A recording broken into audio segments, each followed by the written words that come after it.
นี้ท่านกำลังฟังสถานีวิทยุกระจายเสียง FM 104.5 เมกะเฮิรตซ์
10 นิ้ววันตาขอกราบไหว้สามายัง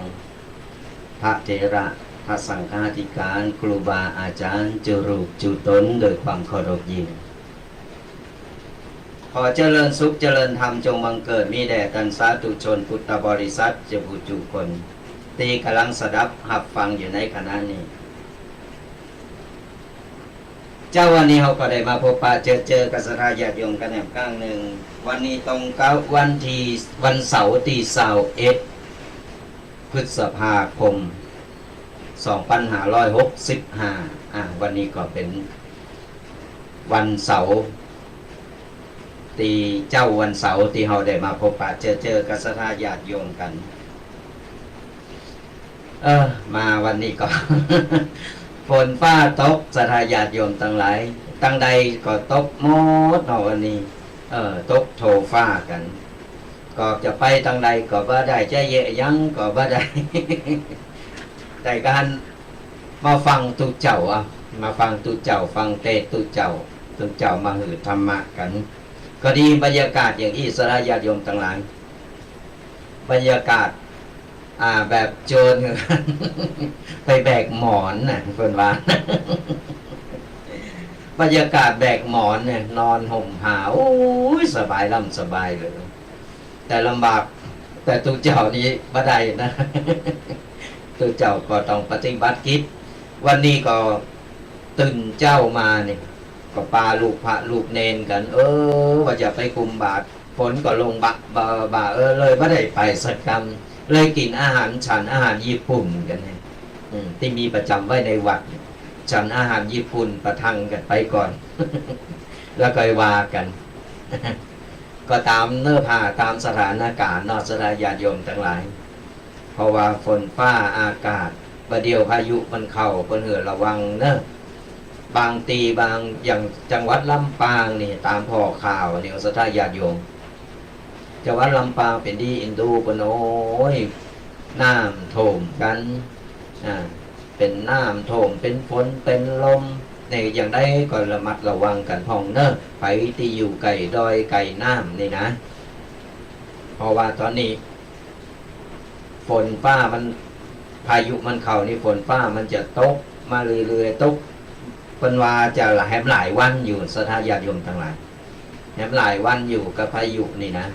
เพราะฉะนั้นต้องเกมโตระวังระวังโตเวลานอนรับกลางค่ำกลางคืนที่วัดนี่ก็เหมือนกันก็ระวังหน้าเมธาเหมือนกันสถานญาติโยมเพราะว่าหน้าเมธามันใกล้วัดหลายปีก็ยังได้ยันนึงมันเป็นเรื่องของธรรมชาติเนาะเป็นเรื่องของธรรมชาติเขาก็ต้องทำใจปั๊บใจให้มันเข้ากับสถานการณ์ยังจะเกิดมันก็เกิดหลีกเลี่ยงบ่ได้แต่เขาพยายามระมัดระวังเอาไว้บ่ว่าจะเป็นโควิดบ่ว่าจะเป็นฝนฟ้าอากาศต่างๆบางคนก็บางวัดบางตีบางต่างก็ตอนนี้ก็จัดงานกันก็ตึงโดนตึงฝนตึงลมโอ้ยเนาะก็สู้กันไปเนาะคือกำลังใจกันไปไปช่วยอย่างกันใดก็ช่วยกันไปเนอะสถานญาติโยมทั้งหลายช่วยเหลือกันไปเพราะว่าบางตีบางต่างที่เพิ่นโดนภัยน้ำท่วมกาหรือว่าเพิ่นออกไปไหนบ่ได้กาอย่างใดก็อย่างเฮาช่วยอย่างใดเฮาก็ช่วยกันไปเพราะว่าการช่วยเหลือกันนั่นน่ะเพื่อแผ่กันมีน้ำใจซึ่งกันและกันจะหันใจกันก็ตอนนี้แหละสถานญาติโยมทั้งหลายจะหันใจกันก็ตอนตี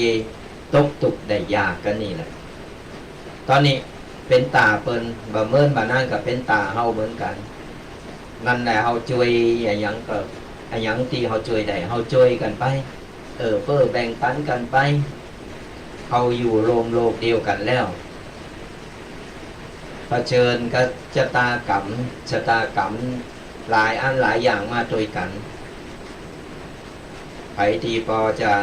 เพื่อแผ่ช่วยเหลือกันก็แบ่งปันกันไปเนาะมันจะได้อยู่รวมกันจะได้โมลมทุกลมสุขกันไปจะไปเป็นคนหันแก่โตคนหันแก่โตแล้วมันเวลาเขาตกตุกได้ยาตกตาเฮานี่นะมันจะ ลำบากมันย่อมมีไปช่วยเอาเพราะเอาไปได้ไปช่วยไปมีน้ำใจให้เพิ่นบ่ได้แบ่งปันให้เพิ่นเขาก็ต้องช่วยเหลือกันไปที่วัดเหมือนกันเนอะสถานญาติโยมตอนนี้น้ำกำลังขังน้ำกำลังท่วมว่าจะออกจากวัดนี่ต่อเอาเรือพายแล้วเนี่ย ดินมันสุดเนี่ยสถานญาติโยมดินมันสุดเป็นหม่งเป็นหลุมเป็นบ่อเพราะฉะนั้นถึงได้มาปั๊บหน้างานปั๊บไอ้ลานวัดโดยปูโตหนอนกันตอนนี้ก็ยังสถานญาติโยมไผที่จะถือโอกาสบอกบุญไปก่อนเนาะใครที่ใครให้ใครหอมหรือใครรวมบุญรวมกุศลในบุญใหญ่ด้วยการปั๊บโตหนอนหรือว่าปูโตหนอนลานวัดลานธรรมของวัดโมงน้อยนี่ก็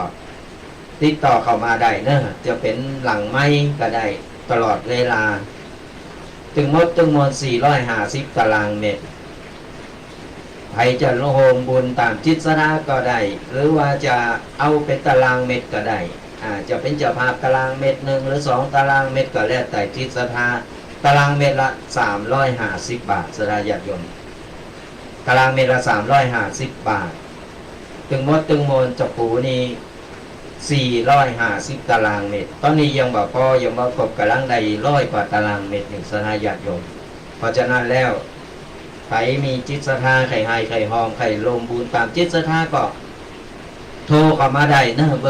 บอร์ห้องส่งหรือว่าเบอร์0826112245นี่ก็ได้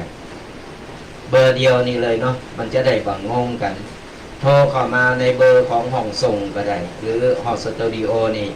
0826112245เป็นหลังไม้ก็ได้เนอะสถานญาติโยม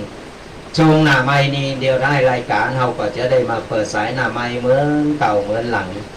จะได้สถานญาติโยมวันนี้ไปไหนว่าได้นอนฟังวิทยุอยู่บ้านก็โทรศัพท์มามาโอ้ยฝนตกหนักเธอตูลุงตูปีตูปออะไรยังก็ว่ากันไปเนาะก็เป็นการหือกันลังอกกันลังใจซึ่งกันและกันตอนนี้ฝนป้าก็ยังตกวันคำวันนี้ก็ถ้าจะเป็นวันคำเหมือนกันเนอะเพราะว่าพอแล้วนี่มันจึงพอมีวันหยุดจึงหยุดเพราะว่าประเดี๋ยวก็ลง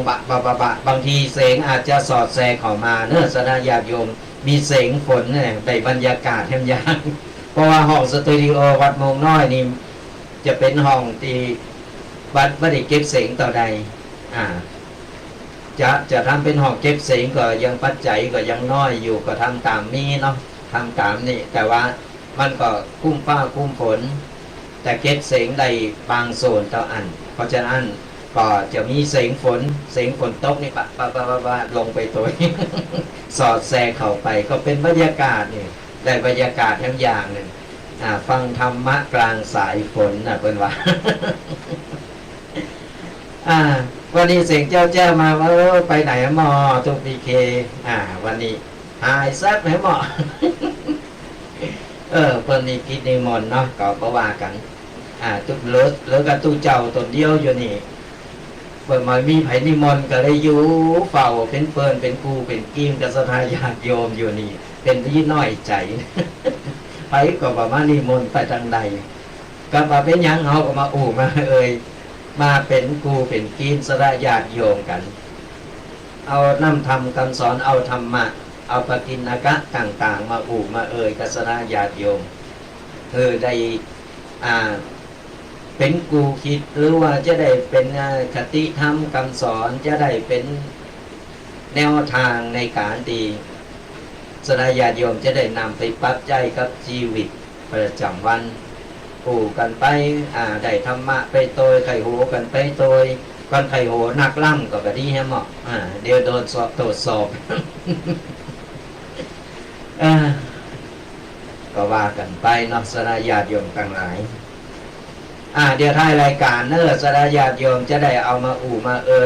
มาตัดมาตายกันก็เกมจดเบอร์โทรกันไว้เนอะ0826112245ตอนนี้ยังไม่ต้องโทรมาเกินเนอะเดี๋ยวคุณพี่ก็จะได้เอาปากิณกะนิทานคำสอนอย่างต่างๆเนี่ยมาเล่าสู่สระญาติโยมฟังกัน เดี๋ยวมันจะคัดจังหวะ เดี๋ยวพอบอกว่าเปิดสายมาใหม่แล้วเนอะเอาก็จะได้คือสนาญาติโยมเนี่ยได้มามาตักมาตายมาหือกำลังอกกำลังใจกันแต่ว่าฟังไปก็รับไปมอยๆอีปออีแม่กินข้าวง่ายกันแล้วก็ฝนตกก็บอกหูจะไปทางใดเนาะมันไปทางใดก็บ่ได้ ก็นอนฟังวิทยุกันไปพอโทรทัศน์กันไปหรือว่าที่ตามนั่งช่องเฟซบุ๊กเฟซบุ๊กของตุ๊กปีแดงนี่หรือว่าตามกลุ่มต่างๆตีได้แชร์ไปหรือว่าจะเป็นตั้งช่อง YouTube ของตั้งสถานีก็สามารถเข้าไปพอกันได้พอย้อนหลังกันได้นะสนาญาติโยมว่าฟังเอาอันนี้จำมาได้ตุ๊กปีแดงก็เคยมาแล้วจำมาได้ว่าอันยังจะไปสอนลูกสอนหลานหน่อยก็ไปย้อนหลังกันพอได้หรือว่ามาบาตันพอบาตันก็สามารถไปย้อนหลัง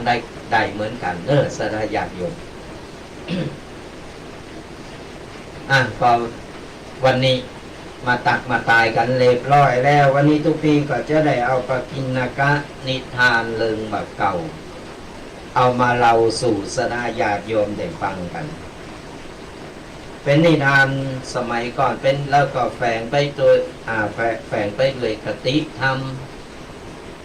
และก็ข้อคิดตีเจ้าสนาญาติโยมเนี่ยได้นำไปปรับใจหรือว่าไปเป็นแบบอย่างหรือไปเป็นแนวคิดที่จะเอาไปบอกไปกล่าวกับลูกกับหลานบอกลูกบอกหลานสอนลูกสอนหลานอย่างน้อยเนี่ยละอ่อนมันก็จะได้ฟังธรรมะจากปู่ย่าตายายจากพ่อจากแม่ได้มาฟังกับตุเจ้านี่ละอ่อนมันถึงบอกฟังสนาญาติโยมละอ่อนมันถึงบอกฟังตุเจ้านี่นะฟังแล้วก็บิดหนีเพราะฉะนั้นก็มีสนาญาติโยมนี่แหละที่สามารถนำเอาไปบอกไปกล่าวไปเล่าลูกหลานได้ฟังนี่เป็นการเผยแผ่ธรรมะแต่แห่งอย่างหนึ่งได้บุญได้กุศลหลายสนาญาติโยมแค่เอาไปแนะนำไปแนะแนวละอ่อนรุ่นใหม่ๆละอ่อนมันก็จะได้หู้อย่างน้อยเนี่ยมันเข้าหูมันก็จะได้เอาไปจำสักกรรมสองกรรมมันก็ยังดีนั่นก็เป็นธรรมะและก็ละอ่อนก็จะได้มาชุกคิดมันนึกเกิดเป็นว่าอย่างตีอีปออีแม่ปออุ้ยแม่อุ้ยได้เล่าได้บอกได้กล่าวเนี่ยมันจะได้เอามาคิดพอคิดเรียบร้อยปุ๊บมันจะได้เอามาปฏิบัตินี่เป็นการเผยแผ่ธรรมะละอ่อนตั้งอ่อมละอ่อนมันก็จะได้ซึมซับเข้าไปเพราะฉะนั้นแล้วเนี่ยฟังแล้วก็ต้องนำไปปฏิบัติก้อนใกล้เอาอันใดดีๆก็นำไปปฏิบัติสลาญาติโยมทั้งหลายก็เอาว่านำไปปฏิบัติเอาก็ฟังอย่างเดียวฟังหูซ้ายออกหูขวามันก็บ่มีประโยชน์อย่างฟังแล้วก็ฟังแล้วก็หายซะฟังแล้วก็ลืมไปฟังอันใหม่ก็ลืมเห็นก็มันแบบมีประโยชน์อย่างก่อนเราฟังธรรมะแล้วเรานำไปใจไปปฏิบัตินี่มันจะเกิดประโยชน์กับตัวของเรามันจะเกิดประโยชน์กับครอบครัวของเราชีวิตของเราก็จะดีขึ้นเราก็จะได้มีชีวิตดีๆมีความสุขสนาญาติโยม เอาละตอนนี้เราจะมาทุกปีจะเอานิทานบักเก่ามาเล่าสู่เป็นปกิณกะสทาญาติโยมกันได้ฟังเรื่องก็มีเป็นชื่อเรื่องว่าพระกับผีเสือหรือว่าอีเบอร์บ้านเฮาเนี่ยนะสทาญาติโยมพระกับผีเสือการละครั้งหนึ่งเมื่อนานมาแล้วสทาญาติโยมได้มีพระรูปหนึ่งมีตุเจ้ารูปหนึ่งได้เตวทุดงเข้าไปในป่าเพื่อที่จะไปหาเก็บฟืนเนี่ยไปเก็บฟืนเก็บไม้เก็บตอกอะไรอย่างนี้จุดไฟอยู่ตอนนั้น เพิ่นกำลังก้มหน้าก้มตาเก็บปืนเก็บไม้เก็บตอกอยู่หั่นบังเอิญกำลังจะมัดอยู่เก็บได้มาเรียบร้อยก็เอาเจิกมัดเป็นมัดแล้วแบกใส่บาตรจะเต้วเข้าบ้านสดาญาติโยมทั้งหลายจะเต้วเข้าวัดบ่ใจเข้าบ้าน ทุกเจ้านะกำลังจะเต้วมัดแล้วก็แบกใส่บาตรก็เต้วเข้าไปในวัดระหว่างทางพอดีที่ทุกเจ้ากำลังเต้วมากลางตั้งหันก็ได้มาปะกับละอ่อนหนุ่มคนหนึ่งนี่ละอ่อนหนุ่มคนนี้ก็กำลังไล่ยับอีเบอร์อยู่สนาญาติโยมมันก็ไล่ยับอีเบอร์อยู่อันทุกเจ้าก็กำลังเต้วกายมาพอดีพอละอ่อนหนุ่มคนนั้นหันตุเจ้ามาปุ๊บมันก็ยับอีเบอร์ได้โตหนึ่งยับอีเบอร์แล้วก็กำเอาไว้ในมือนี่สภาพญาติโยมมันกำเอาไว้ในมือเรียบร้อยเสร็จเราอ่อนหนุ่มนั่นก็หันตุเจ้ามาก็เลยออกอุบายเปิดที่จะเล่นกับพระมันก็ห้องตุเจ้านี่นะห้องตุเจ้าแล้วก็อู่กับตุเจ้าว่าตุปีเอามาเล่นพนันกันบ่เนี่ยตุเจ้านะก็ทางที่ในมือของละอ่อนนะมันกำผีเสือกำยี่เบอร์อยู่เนี่ยสนาญาติโยมแล้วมันก็เอาไปถามตุเจ้าตุปีเอามาเล่นพนันกันบ่ตุเจ้านะก็ถามว่าพนันอะไรหยังแล้วก็ละอ่อนหนุ่มนั่นก็เลยบอกว่าก็ตุปีลองทายพอว่าผีเสือหรือว่าอีเบอร์ที่อยู่ในมือของผมเนี่ยมันตายหรือยังถ้าลุตุปีตายพิษโหลมัดนั้นเนี่ยก็จะเป็นของผมทันทีนะมันออกอุบายด้วยความขี้ข้านมันสัทธาญาติโยมด้วยความขี้ข้านของมันออกอุบายก็ตึกเจ้าเปิดที่จะเอาโหลมัดนั้นมันก็กำอีเบอร์ไว้เรียบร้อยเสร็จปุ๊บมันก็กำหมกหลมนี่นะแล้วมันก็ไปตายตุเจ้าว่าอีเบอร์นั้นตายละตายหรือยังที่อยู่ในมือมันตายหรือบ่ตายตุเจ้าก็เป็นกำกึดละก่อนตุเจ้าตายบอกว่าตายหรือว่าบ่ตายก้อนแป้มันนี่นะหรือว่าก้านมันเนี่ยมันก็จะตุปีหรือว่าตุเจ้านั้นก็จะต้องเสโหลของมันไปตุเจ้าก็เลยเกิดไปเกิดมาพินิจพิจารณาเรียบร้อยแล้วตุเจ้าก็พยักหน้าตอบแล้วก็ตุเจ้าก็เลยบอกว่าพร้อมแล้วจะตอบตอบว่าตายหรือว่าตายตุเจ้าเลยบอกว่ามันตายแล้วละอ่อนหนุ่มก็นั้นได้ยินตะอันว่าตุเจ้าตอบว่ามันตายแล้วละอ่อนหนุ่มก็นั้นก็ไข่โหนี่สระญาติโยมไข่โหแล้วก็แบมือออกมาอีเบอร์นั่นก็ตีกำไว้นั่นพอละอ่อนหนุ่มมันแบมือออกอีเบอร์ก็บินออกจากมือนี่จากฝ่ามือของละอ่อนหนุ่มออกไปสระญาติโยมพอบินออกไปแล้วก็ ตุเจ้าก็เลยหันอีเบอร์บินออกจากมือของละอ่อนหนุ่มก็เลยถอนหายใจเนี่ยแล้วก็ยอมเสโหลนั่นน่ะยอมเสเอาโหลเนี่ยยอมแป้เอาโหลนั่นหือก็ละอ่อนหนุ่มไปพอละอ่อนหนุ่มได้โหลนั่นก็แบกปีกบ่านไปตุเจ้าก็เตวด้วยความที่บ่มีโหลก็เลยเตวปีกวัดไปด้วยมือเปล่า จากนั้นไปละอ่อนมันก็ดีอกดีใจเลยแบกเอาโหลเนี่ยปีกเข้าไปบ้านเพื่อไปถึงบ้านปอของละอ่อนหนุ่มนี่สทาญาติโยมปอของละอ่อนหนุ่มก็นั่นก็หันว่าบาเท่านี้มันขี่ข้านอยู่แล้วอยู่ดีกินได้ไปแบกโหลลูกไหนมา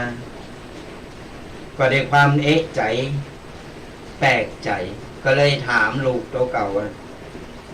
บลาสูไปเอา โหลลูกที่ไหนมาหัน100 วันปันปีบ่เคยเอาโหลปิกบาทวันนี้นึกจะได้แบกโหลแบกฟืนปิกเข้ามาในบ้านละอ่อนหนุ่มนั่นก็ด้วยความดีใจว่าตัวเก่าชนะก็เลยปาไอเรากูสิ่งกูอย่างหือปอตัวเก่าฟังโดยความยิ้มแย้มแล้วก็ภูมิอกภูมิใจก็โอ้เป็นว่าโอ้ยตัวเก่าฉลาดตัวเก่าเก่งแต่พอเราหรือปอฟังจบตาอันละสทายาชนปอมันเลยด่ามันด่าบาตดบาเราอ่อนหนุ่มก็นั่นคิงยังมางาวล่ำเหลืองาวแต่งาวว่าบ่ไว้หน้าปอแม่เลยเราอ่อนหนุ่มคงงงกันอีปอมาเราอีปอมาด่าผมยื้อน่ะก็ผมเอาโหลมาฮือก็ผมเอาโหลแบกโหลปิกมาบ้านเนี่ยแทนที่จะดีใจเลยยื้อต้องมาด่าผมพอตุเจ้าพอปอของละอ่อนคนนั้นได้ฟังลูกถามพอคนนั้นก็เลยบอกว่าไปแบกเอาโหลเนี่ยปีกไปแล้วเอาไปหือตูปีที่ตูเจ้าที่วัดคุณแล้วปอมันก็ไปตัวคือเราอ่อนนมเนี่ยเราอ่อนก็แบกโหลไปด้วยความมึนงงว่าก็อีปอยื้อต้องเอาไปคืนเพิ่นก็เฮาชนะแล้วเฮาก็ตามกติกาแล้วยื้อต้องเอาไปคืนตูเจ้าปอมาก่อนลากตูลูกตูกั้งไปลากเอาลูกไปตึงแบกโหลไปตัวปอเข้าไปถึงวัดปุ๊บปอก็เลยบอกว่าก้มกราบก้มกราบตูเจ้านั่นเหก้มกราบขอสู่มาขอขมาตูเจ้าอยู่ตูเจ้าปอก็เลยลูกก็เลยทำตามปอด้วยปอบังคับแล้วก็ปอมันก็คิงนี่บ่ฮู้ตีต่ำตีสูงบ่ฮู้อะหยังเป็นอะหยังไปล่อเล่นได้อย่างใดก็เลยด่าลูกไปโดยแล้วก็ปอมันก็ผมปู่กับตูเจ้าผมขอโทษแทนลูกด้วยเนอะลูกผมมันบ่ฮู้อะหยังแต่ว่าแล้วมันบ่ฮู้ตีต่ำตีสูงตูเจ้าก็ได้อมยิ้มได้แต่อมยิ้มพยักหน้าแล้วก็อมยิ้มแล้วก็บ่อู่อะหยังจากนั้นหลังจากขอขมาแล้วสทายาโยม2ปอลูกกราบลาพระไปแล้วก็เดินออกจากวัดไปเพื่อจะติดไปบ้านโตละอ่อนหนุ่มนั่นก็ด้วยความมึนงงตึงขึ้นตึงลองว่าอะหยังเนี่ยอีปอเล่นอะหยัง พอพ้นออกจากวัดไปด้านลูกชายมันก็ด้วยความงงก็เลยสงสัยก็ได้ถามปออีปอผมทำอะไรอย่างพิษกับตูเจ้าผมไปเยอะอย่างพิษปอมันก็เลยบอกว่าเวลายังงูก่อนตีหลงปีเป็นตอบว่าผีเสือตีในมือของเวลาตายแล้วนั่นแหละก็เปว่า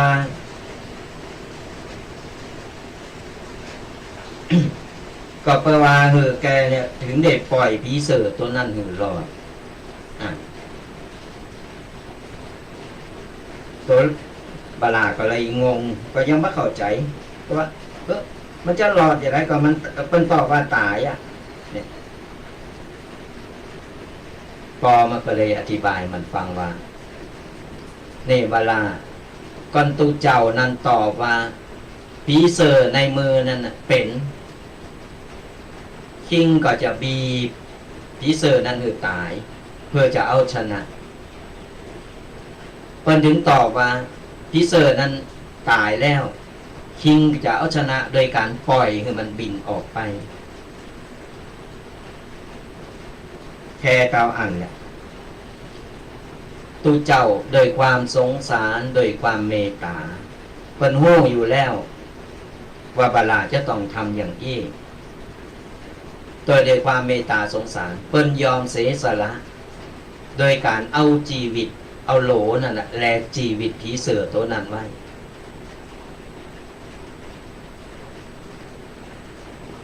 พอบอกว่าเพิ่นถึงดอกต่อ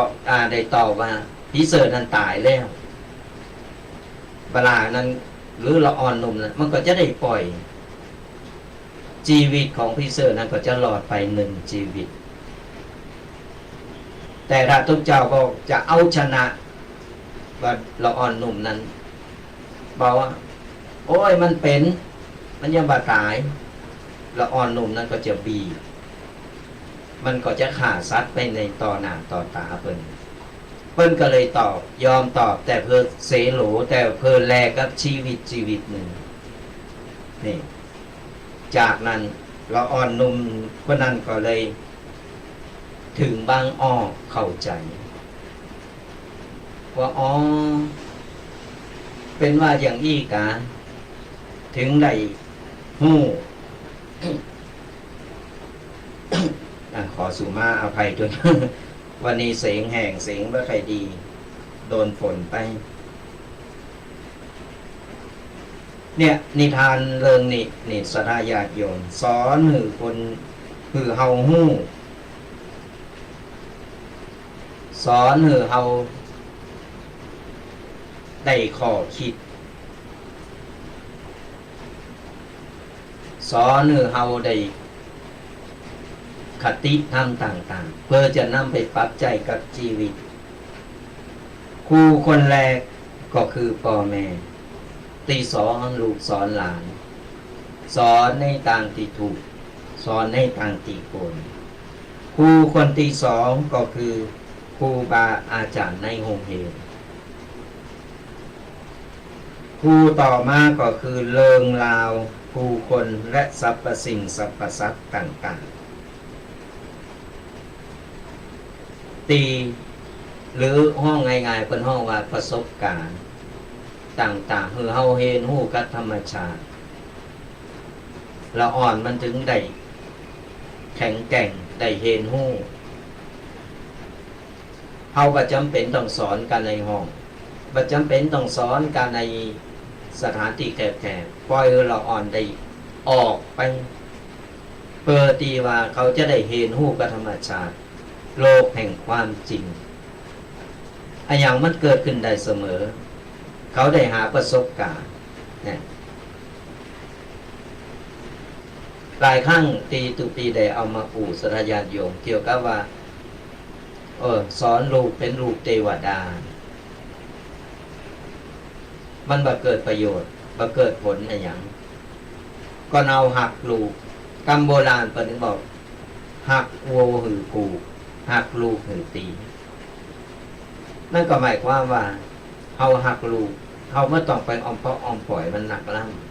ำเฮาต้องคือเขาได้เห็นฮู้ได้ประสบการณ์ตัวมันจะได้หลายๆอย่างในพร้อมกันครูคนแรกพ่อแม่ก็ปลูกฝังคุณธรรมครูคนที่สองก็คือครูบาอาจารย์ก็จะได้หือวิชาความรู้ครูต่อมาครูที่สามก็คือสอนการเอาตัวรอดในชีวิตจริงครูบ้าหักศิษย์ว่าเป็นอย่างแต่ครูเปิงหวังดีต่อศิษย์หากครูหักและบ่หวังดีต่อศิษย์ชีวิตศิษย์ก็จะพังครูสอนให้ศิษย์ฮู้แป้ฮู้ชนะฮู้ดีฮู้โชฮู้ในน้ำใจไม่ตีเพราะว่ากรรมว่าแป้หรือว่าชนะได้เสมันทำให้ความดีของคนสูญเสียไปพอเฮามักกึดหันแก่โตด้วยการว่าจะทำอย่างฉันต้องชนะฉันจะต้องเอาชนะคนนั้นคนนี้ไปแต่บ่เคยยอมแพ้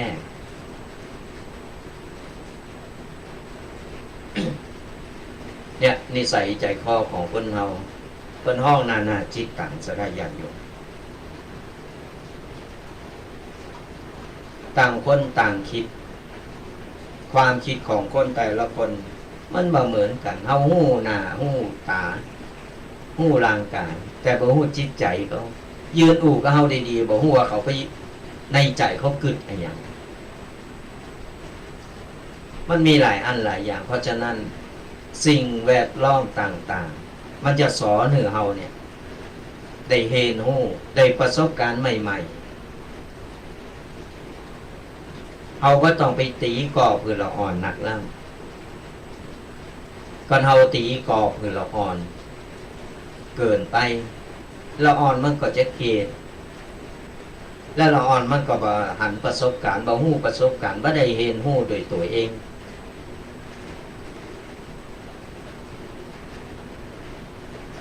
สอนให้ละอ่อนยับป่ากินคนเดียวพองเฮาบ่จำเป็นจะต้องไปเอาป่ามาก่อนไปเสาะป่ามาก่อนให้ละอ่อนกินตลอดเวลาก็เราทำอย่างอันเนี่ยละอ่อนมันเยะอย่างทำอย่างบ่จางเยะอย่างบ่เป็นแต่เฮาได้คือละอ่อนได้เห็นฮู้ได้ประสบการณ์สิ่งแวดล้อมต่างๆประสบการณ์จริงนอกกรอบของเฮาละอ่อนมันจะได้เอาตัวรอดใหญ่มากมันก็จะได้สบายสบายอยู่บางคนสอนลูกบางคนบอกลูกโอ้ยตีกรอบคือลูกจะต้องอย่างอันเนอจะต้องอย่างอี้เนอมันก็เกินไปเอาสายกลางสลายอยู่เดินสายกลางพระสัมมาสัมพุทธเจ้าก็นึกบอกว่าคือเฮาเดินสายกลางจะไปหย่อนเกินไปจะไปตึงเกินไปคือเฮาเอากลางกลางเพราะว่ามันจะได้สมดุลกัน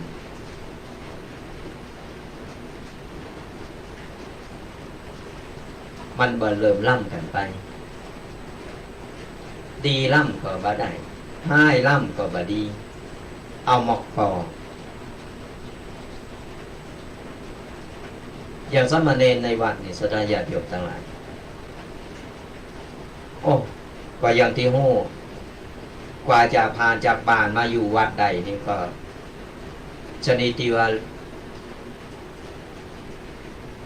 พ่อแม่บอกไปอยู่วัดให้เติบไป แล้วก็มาหาตุเจ้าเกิดพอเติบขนาดไหนเหมือนยาปูใส่ในกระโดง เอาตัวหนึ่งก็ยังตัวหนึ่งรสสดหั่นสดนี่ ยิ่งหนักก็ยิ่งโอ้ยแต่นี่มันมีบรรนักบาหลายเอาก็มาคัดเก่าสมณเณรในวัดมี8 โคบก็มีสทายาติโยมอยู่8 โคบเอามาละไว้วัดเล่งจึง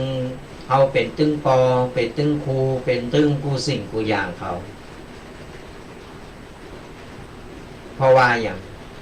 เขาต้องมาคัดเกาจิตใจเขาแล้วก็ต้องบอกต้องสอนคือเขาได้เห็นหู้ด้วยประสบการณ์ตัวเก่าเคยกินข้าวแรงมาอยู่วัดปุ๊บต้องกินนมเนอะต้องกินน้ำปานะโอ้ใหม่ๆมันก็ฝืนเหมือนกันนะเขาก็รักอินดู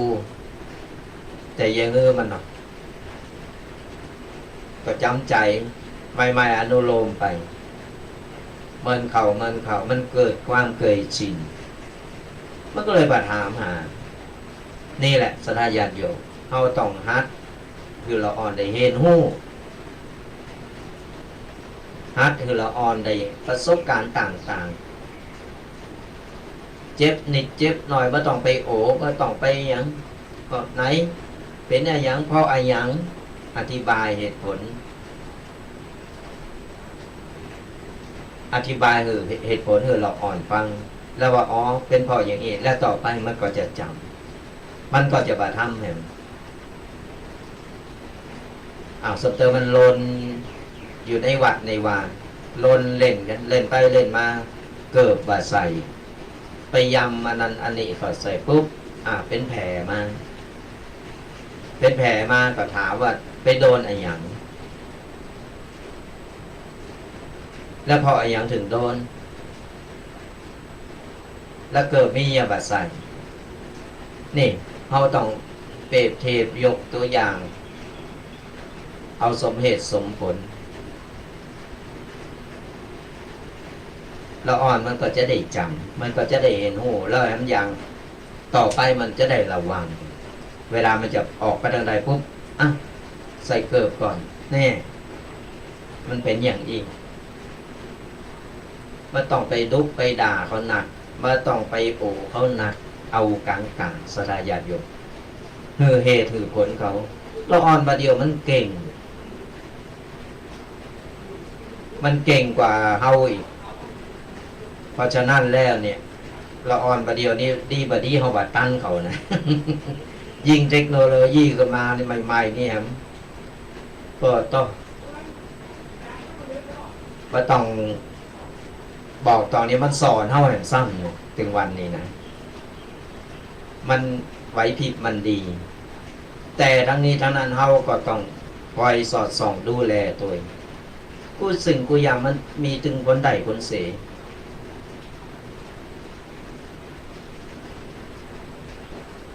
มีผลใดผลเสียกูอย่างสดายาอย่างต่างหลายเพราะฉะนั้นเราต้องสอดส่องดูแลยิ่งตอนนี้เราอ่อนเปิดเทอมแล้วเปิดเทอมได้วัน2 วันบางคนก็เจอฝนบางคนก็เจอน้ำท่วม โอ้เนี่ยธรรมชาติเพราะฉะนั้นแล้วเนี่ยอย่างได้อย่างหนึ่งก็สอดส่องดูแลเราอ่อนจะไปปล่อยปะละเลยหนักล่ำก็เอาปล่อยปะละเลยมันก็ทำมือวัยกำลังเห็นหูวัยกำลังเดินทางชีวิตโดยการมี2 เส้นทางสนญาติโยมคือทางดีกับทางบ่ดีเราต้องประคับประคองส่งเขาถึงฝั่งส่งในทางที่ดีและธรรมะเขาข้อคิดเขาสอนเขาและเขาหาประสบการณ์โดยตัวเขาเองเขาจะรู้จักเอาตัวหลอดให้ยังเอากระดายังก็เอากระวาเราอ่อนมันก็ยังวางยังเป็นข่าวก็กี่วันมันเราอ่อนกำลังม.1 ม.2 พ่อแม่ก็แยกกันไปโรงเรียนก็โดนเปินโดนครูว่าโดนนิวาติใต้ตาเราอ่อนเขตหาตั้งออกไม่ได้ก็ไปขาดตัวตายเนี่ยสนาญาติโยมถึงบอกว่าเราต้องสอดส่องดูแลเราต้องไก่จิกเขาหน่อยแต่ว่าจะว่าไปติดอยู่ตลอดเวลาก็ว่าใจเราต้องหู้ว่าวันหนึ่งพฤติกรรมเขาเปลี่ยนแปลงก็เขามีอะไรอย่างก็เพราะว่าเราอ่อนมันใหญ่ขึ้นถึงวันแล้วมันออกไปจากหนอกมันก็ไปเห็นหูประสบการณ์ต่างๆนานาการเปลี่ยนแปลงมันก็เกิดขึ้นแล้วเปลี่ยนแปลงไปในทางที่ดีก่อนหรือไปโคเปิลในทางที่บดีเนี่ยเราต้องคอยดูแลแล้วก็คอยสังเกตตัวแต่หัวไปทางที่บดีเราคอยจับปิดมาคอยเตือนคอยบอกอ้างเหตุผลให้เขาพออธิบายให้เขาฟังเขาก็จะได้เข้าใจบางทีออกไปทางนอกไปโรงเรียนไปปะเปินฝูงก็ยังว่านั่นแหละนานาจิตต่างหลายจิตหลายใจคน100 คนจะหักเฮาคนเดียวเลยมันก็เป็นไปไม่ได้คน100 คนจะจังเฮาหมดมันก็เป็นไปไม่ได้มันมีถึงคนหักคนจัง ถูกจะตาบ่ถูกจะตากัน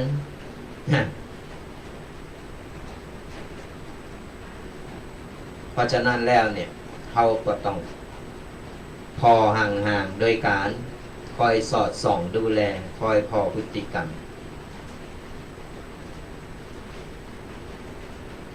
อย่างสมณเณรนิวัตนี่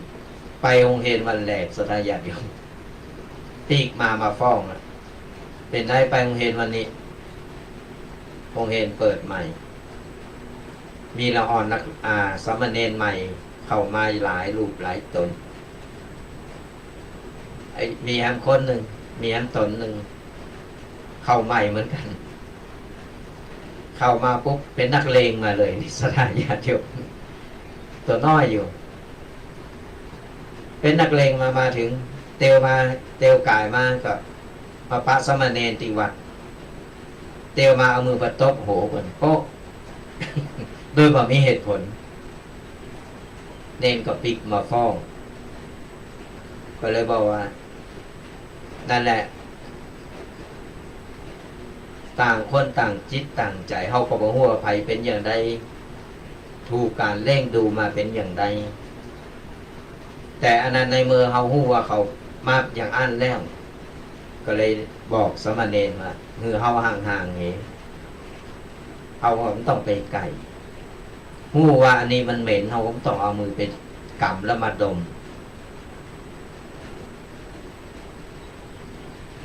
ก็เลยบอกว่า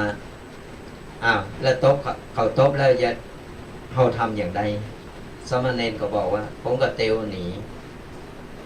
ดีแล้วว่าต้องไปโตต่อตบมือข้างเดียวมันถึงบาดังดูพอเราไปโตต่อมันก็ตุบตับกันนี่ครับมันต่อแย่สามเณรนี่บ่ได้สามเณรน้อยตัวนั้นก็ไปหาเรื่องตนอื่นแหมวันที่สองปีกมาฟ้องแหมเป็นอย่างไรพองเนนสามเณรก็บอกว่าวันนี้ไปตบหัวสามเณรแหมรูปหนึ่งก็แสดงว่าสามเณรนี่เป็นขาดการดูแลก็เลยบอกว่าในเมื่อเขาพิจมีนิสัยอย่างอันแล้วเขาก็ต้องไปยุ่งนะแล้วก็ว่าต้องไปหาเลยเปิ้นก่อนสมณเณรนั้นเข้ามาหาเฮาหันกรรมหนึ่งหรือมาทำอะไรอย่างคือเฮาปาสมณเณรน้อยตัวนั้นไปหาคุณครูพอวันที่สามมาปุ๊บมาแหมก็มาหาเรื่องสมณเณรที่วัดเนี่ยสมณเณรนี่ก็เลยบอกป่ะกำแขนไปหาคุณครูก็ไกลเกณฑ์แล้วก็บอกสอนกล่าวเนี่ยสทายาติโยมอายังก็ถามเขาก็ต้องไปโตต่อก็ต้องไปในเมื่อเขาหู้แล้วเนี่ยว่ามันบัดดีก็เฮาแล้วมันกึดบัดดีก็เฮาแล้วเฮาก็บ่ต้องไปยุ่งไปเกี่ยวมันต้องไปต่อแย้มต้องไปต่อล่อต่อเถียงเขาก็ในมือเขาไปคนอย่างอันแล้วเขามาอย่างอันแล้วไปเถียงมันก็มีกระเลิงกระลาวก็นอกว่าเถียงมันก็เป็นล้มเป็นแรงเป็นอย่างนี้เอาลองไผ่มาด่าเขาดอกสดายักอยู่ดีกินได้มาด่าเขามาว่าเขาปุ๊บปล่อยมันเถอะมันบาปมันใครนินทาเขาปล่อยมันเถอะคนมันวางงานคนจิตมันบ่วางจิตอกุศลก็ปล่อยมันอู่ไปก็เอาบอกฟังมันก็เป็นล่มเป็นแรงก็เอาไปเถงไปมันก็เป็นเรื่องเป็นราวปล่อยมันไปเดี๋ยวมันอิดมันก็ยุดของมันก่อนมันไปยุดเอาเวลาแขนไปหาพ่อหลวงคุณมาเคกันหน่อยเป็นอย่างไรอย่ามาหู้ดีล้มเหลือก็ประวัติก็ไอชีวิตของคนอื่นนั่น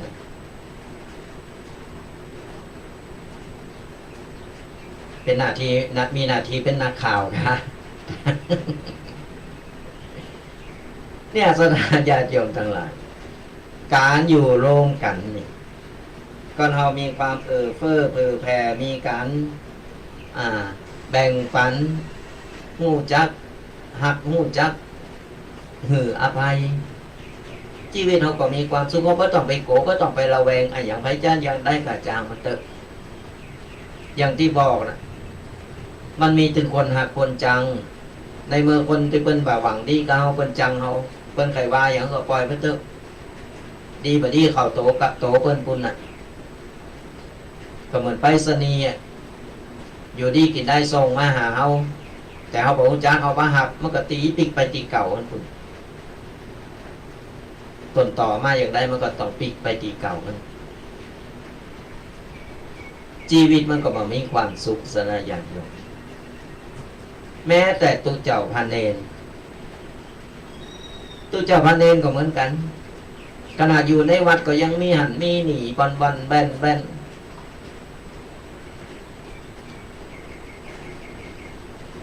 ขนาดตุเจ้าอยู่ในวัดอย่างเป็นว่านะแม้แต่พระพุทธรูปอยู่ในโบสถ์มันก็ยังเอาไปนินทามันก็เอายังเอาไปว่าได้นับภาษายังก็คนมนุษย์เหมือนกันมันนาจิตตังมันไขว่าก็ปล่อยมันไป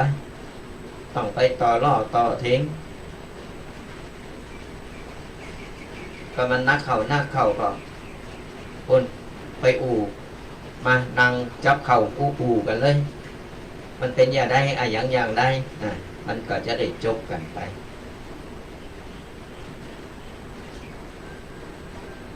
คนเอาไปต่อรอดต่อเทงมันก็บ่มีความสุขเดี๋ยวก็เป็นเรื่องเป็นเล่ากันอยู่หันเดี๋ยวนี้เดี๋ยวก็ขึ้นลงขึ้นศาลกันไปพอข่าวถึงวันมันถึงวุ่นวาย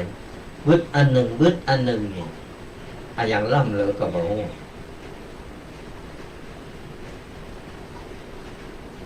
เนี่ยสดาญาติโยมต่างหลายวันนี้เอาปกินนะกะต่างๆมาเล่าสู่สดาญาติโยมฟังโดยบรรยากาศที่เย็นฝนก็สิบยุทธไปยังฟังไปก็ตามอยไปมอยไป ฟังแล้วก็ก้อนใกล้เอาเนอะสดาญาติโยมก้อนใกล้เอาไปเดี๋ยวเอาไปเพื่อที่ว่าไปปรับปรุงไปเป็นข้อคิดไปเป็นคติธรรมและก็นำไปปรับใจกับชีวิตว่าเป็นอย่างไรหรือว่าที่ทุกปีแดงเอามาอู่วันนี้ก็มันก็เป็นหลักความจริงที่มันเกิดขึ้นในโลกบนโลกใบนี้ถึงวันและเราจะเย็ดอย่างไรจะทำอย่างไรจะให้ชีวิตของเรามีความสุขในบรรปลายชีวิตเราก่อนสามารถนำไปปรับใจหรือไปบอกลูกบอกหลานสอนลูกสอนหลานได้หรือว่าตุเจ้าบ้านเนนจุลูกจุตนที่เราได้ฟังที่เพิ่นมาหือธรรมะเราก็สามารถนำไปปรับใจได้สดาญาติโยมฟังแล้วบ่ใช่ว่าฟังบ่ได้ฟังแล้วเรานำไปปฏิบัติมันถึงจะเกิดผลก็เราฟังแล้วว่านำไปปฏิบัติมันก็บ่เกิดประโยชน์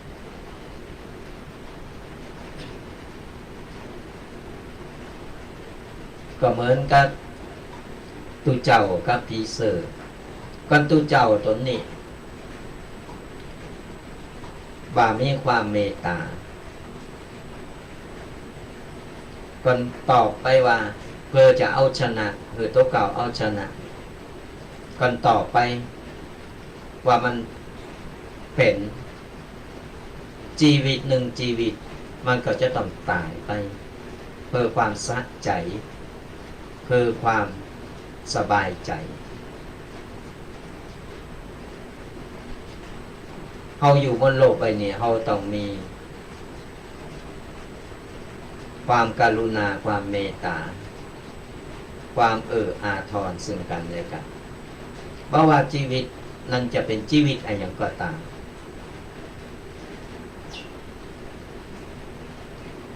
ทุกชีวิตก็หักชีวิตเหมือนกันหมดศรัทธาญาติโยมแต่เราจะทำอะไรอย่างก็ตามเพื่อความสะใจมันไม่ได้ประโยชน์เราสะใจครั้งนี้และผลกรรมมันจะตามเราไปตัว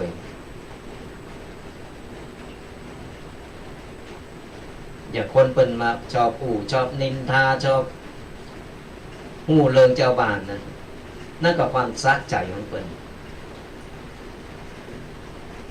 เป็นกรรมของเพิ่นอย่างหนึ่งเฮาหูว่าคนนี้เป็นอย่างนี้เฮาก็ห่างมันต้องไปเสวนามันต้องไปตัวมันต้องไปตักตายธรรมดาแต่มันต้องไปเรื่องนั้นเรื่องนี้ก็เท่าเรื่องแหมอย่างมันแม่ไปแหมอย่างเลยมันมีกุฏิกูตา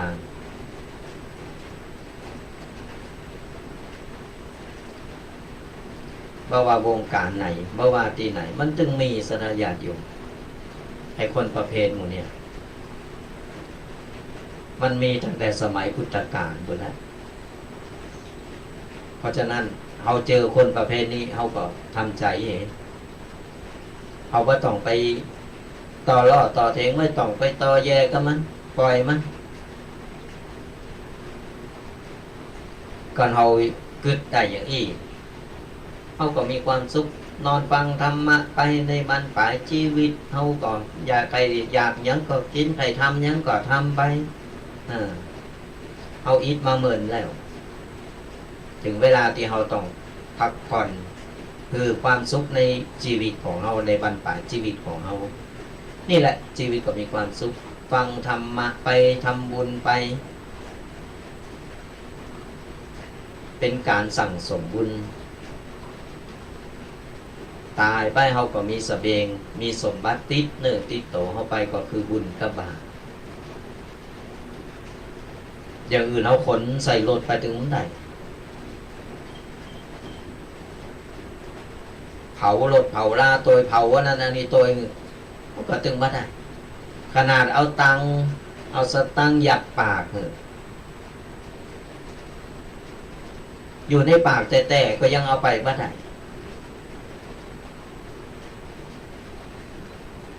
แม้แต่น้ำยศหนึ่งก็เอาไปบ้านใดติดโตไปบ้านใด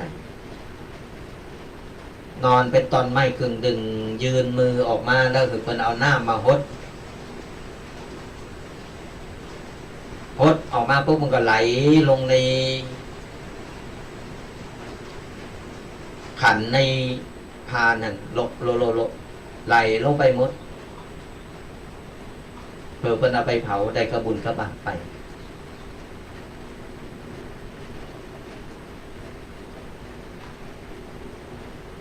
บุญกับบาปมันเป็นของละเอียดเขาพอบาหังศรัทธาญาติโยมแต่มันมีจริงมันสามารถทำให้เราสัมผัสได้เราหู้ได้ว่าอ๋อมันมีแต้มันเป็นแต้สมัยแต่ก่อนนี่ป่าบุญมันจะไต่ขอบบุรีไต่ขอบกระโดงบัดเดียวนี่ไต่ขอบบุรีศรัทธาญาติโยมมันหันเร็วเนี่ยมันตันเร็วอย่างที่เป็นข่าวที่หันกันอยู่นั่นแหละยิงกระตุกกระผะนี่ศรัทธาญาติโยมบ่ต้องไปติไปตายบ่ต้องไปนี่เพิ่นว่าเฮาบ่นับถือโตตนเพิ่นเฮาก็นับถือผ้าเหลืองผ้าไตรจีวรนี่เป็นผ้าที่ศักดิ์สิทธิ์เป็นผ้าที่กว่าจะได้นุ่งได้ห่มได้นี่ศรัทธาญาติโยมจังหลายในเมื่อเพิ่นนุ่งไปแล้วเพิ่นจะปฏิบัติอย่างไรอันนั้นก็เลิกของเพิ่นน่ะเป็นกรรมเป็นเวรของเพิ่นบาปกรรมก็จะตามตัวเพิ่นเองก่อนเพิ่นปฏิบัติดีเพิ่นปฏิบัติชอบนั่นก็บุญกุศลก็จะส่งเพิ่นเองในเมื่อเฮาศรัทธาเกิดมาเป็นนับถือศาสนาพุทธเฮาต้องเป็นพุทธแท้บ่เจอกับพุทธในบัตรประชาชน พุทธแท้อย่างไรก็คือ ถือศีลฟังธรรมปฏิบัติดี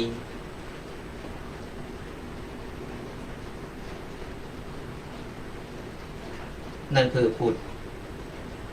ไม่ใช่พุทธแท้ในบัญชีในทะเบียนในหรือว่าในบัตรประชาชน ถือศาสนาพุทธแต่บ่เคยเข้าวัดบ่เคยฮู้จักตุเจ้าพระเนรอะไรอย่างใดบ่เคยถือศีลอันนั้นคือพุทธซีแลนด์คือพุทธเทมพุทธบัดแต้พุทธแต้ต้องช่วยกันสนับสนุนทนุบำรุงศาสนาตุเจ้าพระเนรเพิ่นจะอยู่จะกินอย่างไรตุเจ้าพระเนรเพิ่นปฏิบัติเพิ่นนี่เพิ่นมีการมีงานเนี่ยเฮาก็ไปช่วยเหลือเฮาก็ไปดูแลไปอุปถัมภ์อุปถากเพิ่น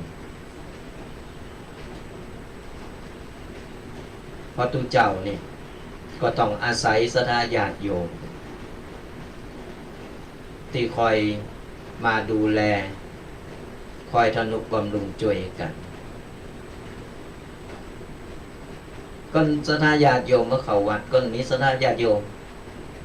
ตุเจ้าก็อยู่บ่ได้ในเมื่อตุเจ้าอยู่บ่ได้เพิ่นก็ไปอยู่ที่อื่นพออยู่ที่อื่นวัดก็เป็นวัดล้างมีไรล่ะแล้วเอาไปไหว้พระเจ้าไหนฮะมั้งก่อนมีตุเจ้าก็มานั่งมุ้ยปากจิกหันจิกนี่วาหันวานี่ก็ตุเจ้าเนี่ยเพื่อตุเจ้ามีละเอ้ยไปไหว้พุ่นวัดอื่นพุ่น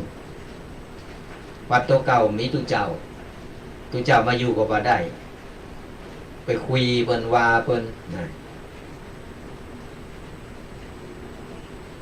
เพราะฉะนั้นคือเฮาปล่อยวางสดาญาติโยมสนับสนุนคือเฮาคอยทนุบำรุง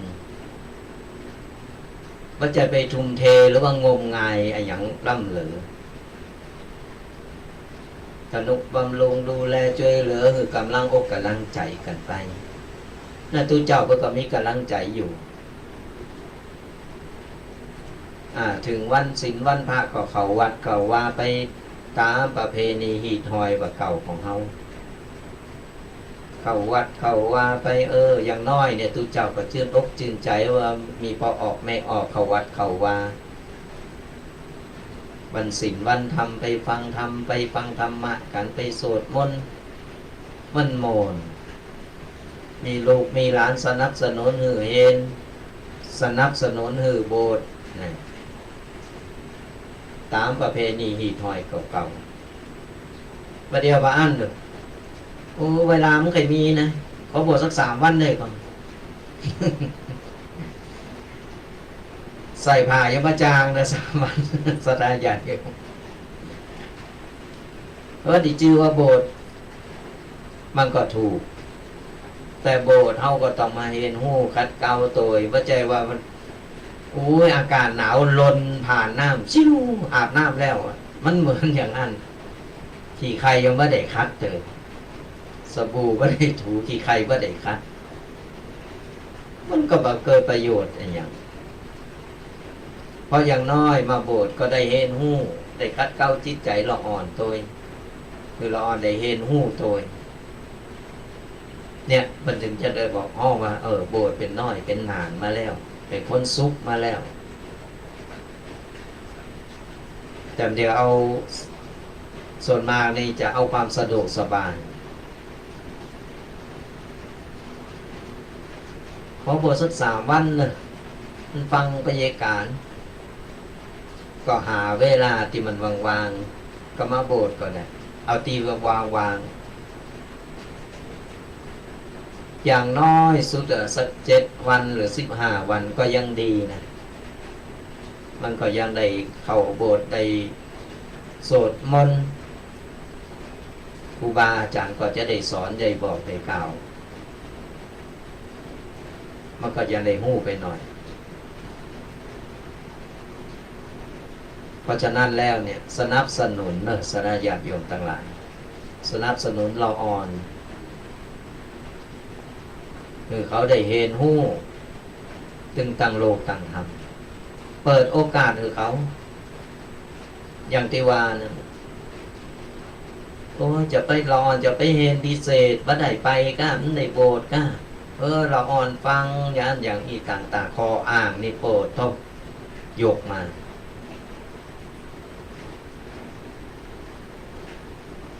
เวลามันมีสลายญาติโยมแต่เฮาแบ่งเวลาประจางตะวัน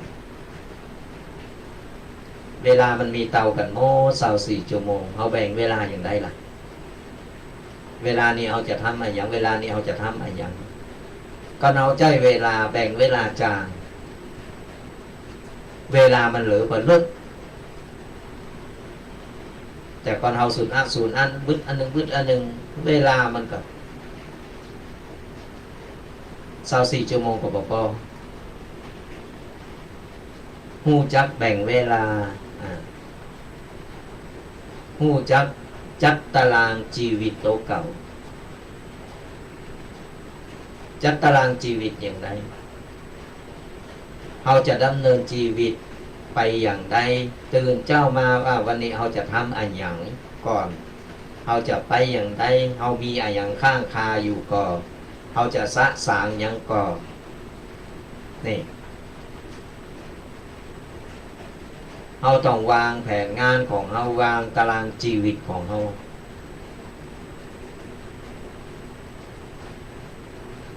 แต่ชีวิตของเราหรือว่าเวลาของเรามันก็จะพอดีเราจะหู้แล้วอ๋อตอนนี้เราจะตามไปเป็นสเต็ปไป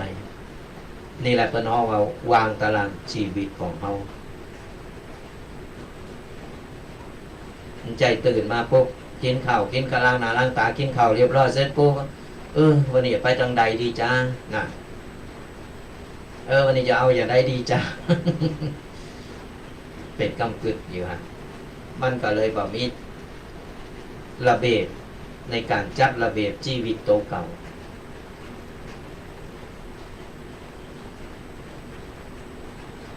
เนี่ยตีตูปียิบยกมาเนี่ยสราญาติโยมก็ลองเอามากึดมาก้อนใกล้พอ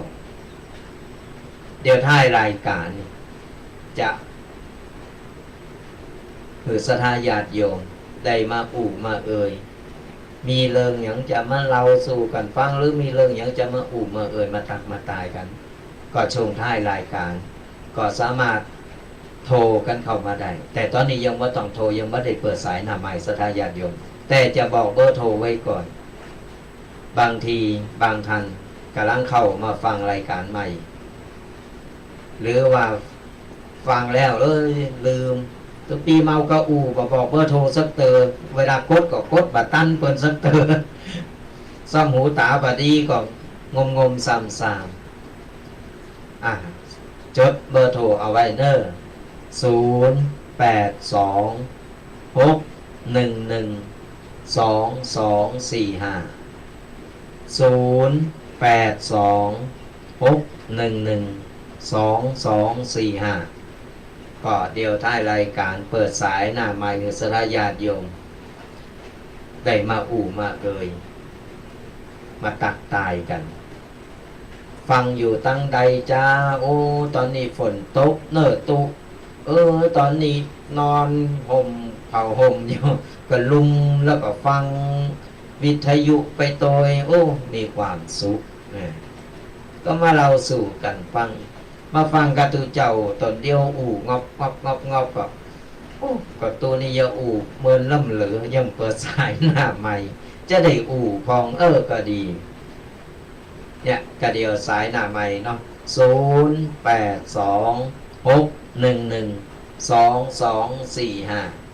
0826112245ก็จะได้มาอู่มาเตยมาตักมาตายกันก็บอกกันแหมกำเนื้อสดาญาติโยมต่างหลายว่าสดาญาติโยมมีจิตศรัทธาไข่ลมบุญลมกุศลปูโตหนอนตอนนี้ก็ยังขาดแถมหนักอยู่เนอะตารางเมตรละ350 บาทหรือว่าใครจะลมบุญเป็นตามจิตศรัทธา5 บาท10 บาทยังก็ได้เป็นยังก็เป็นการทำบุญมันกันก็โทรกันเข้ามาได้โทรมาบอกมาจดเอาลายใหม่เอาจือกันได้ตี0826112245 2245ขอเป็นท้ายรายการแล้วกันเนาะต้องหลังไม่แล้วกันหลังจบรายการแล้วก็จะได้จดเอาลายหมายเอาจื่อแล้วก็จะได้ได้เอ่ยกันก็โทรมาเบอร์เดียว0826112245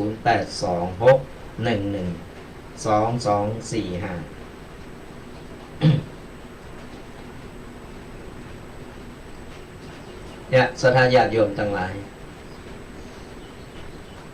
การที่เราได้ใจชีวิตในบรรปลายชีวิตของเราเนี่ยจะใจอย่างได้เงินมันมีความสุขจะอยู่อย่างได้เงินมีความสุขก็อย่างที่ทุกปีบอกว่าการที่เราจะมีความสุขคือเราเนี่ยปล่อยวาง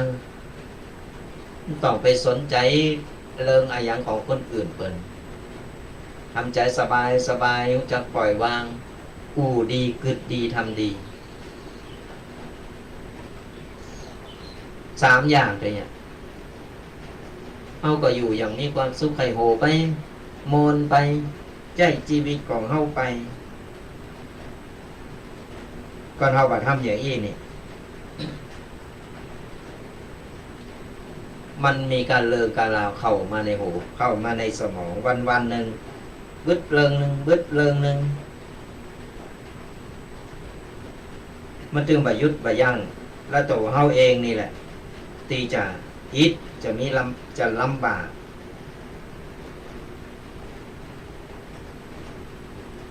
เพราะว่าเฮาไปยุ่งกันเริ่มอย่างอื่นหนักแล้วถึงบ้านปลายชีวิตของเฮาแล้วเนี่ยเฮาฮู้ว่าอายุเริ่มหนักแล้วเฮาก็ปงก็ปล่อยก็วางไปเห็นไอ้อย่างที่มันสละได้เฮาก็สละไปปล่อยไปทองปัญหาอย่างที่เกิดขึ้นมาในชีวิตเฮาก็สะสางไปเห็นจะไปสะสมหมายถึงแก่ได้ก็เฮาก็พยายามแก่ค่อยๆแก่ปัญหากูอย่างมันแก่กันได้เฮาต้องเอามาสะสมมานั่งเป็นกำกึดกูสิ่งกูอย่างมันแก้ไขได้แต่เอาต้องใจเวลาใจสติใจความอดทนก่อนมันแก่บ่ได้แต่ปัญหานักหนามันแก่บ่ได้แต่ก็เฮาปล่อย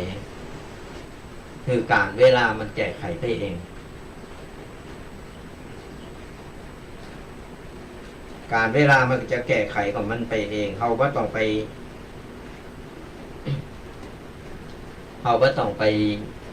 กึดมาเป็นกำกึดอะไรอย่างจะเกิดมันก็เกิดในเมื่อเฮาแก้ไขแล้วมันบ่ได้ดังอั้นเฮาก็ปล่อยมันไปหันหน้าเข้าวัดเข้าวาฟังธรรมะไปทำบุญไปมันก็มีความสุขดีเนี่ยจะใจชีวิตในบรรปลายชีวิตถึงมีความสุขปล่อยหน้าที่คือลูกคือหลานไปมันถึงวัยที่เราต้องพักผ่อนวัยที่เราต้องปล่อยแล้วต้องไปกระตือรือร้นในอย่างหนักหนา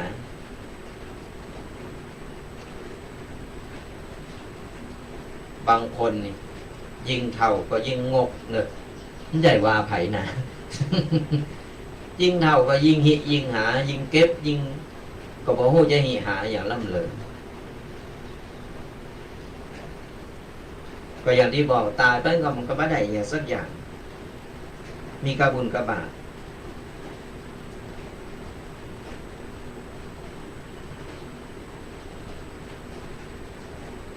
แต่เฮา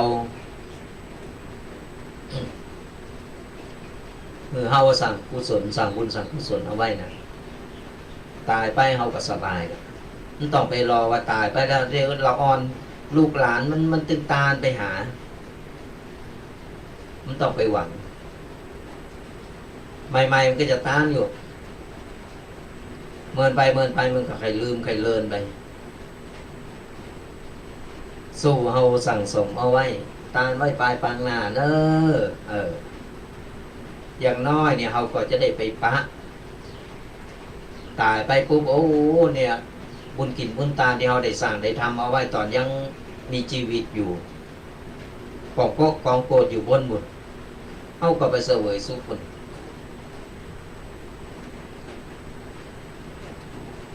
ลองบัดห้ามมันรอเขาต้านนี่มันไปส่งหรือไปเฮียวเซ็ตมันก็เม่งให้อมจินปิ่งเฮตีนหนึ่งเข้าเฮถุงหนึ่ง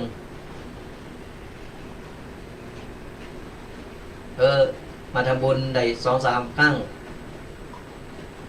ทีนี้ก็เริ่มหายไป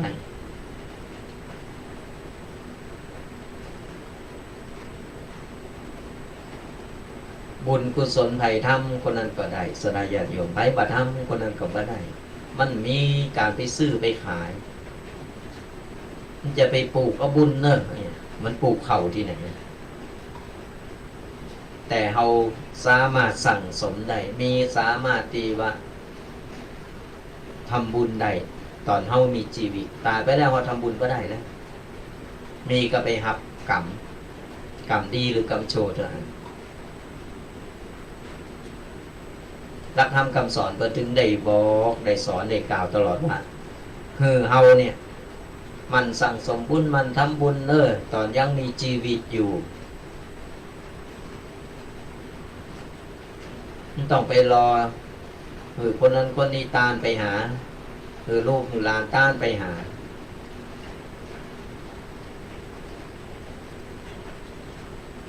เฮาทำของเฮาเองเนี่ยสบายใจและเขายังมีตีหวังด้วยก่อนเขาจะตายเขาจะนึกมดกรรมมดเวรมดบุญของเขาแล้วในชาตินี้เขาตายไปอย่างน้อยเขาก็ได้ทำบุญได้ทำกุศลเอาไว้ปลายปากหนาก็ยังมีรอเขาอยู่ต้องบนเขาไปเกิดในภพภูมิใหม่ไปใจกรรมใหม่กรรมดีและกรรมโชว์อยู่ที่ว่าเขาทำกรรมมาอย่างไรเขาก็ไปใจกรรมอันนั้นอย่างน้อยเขามีตีหวัง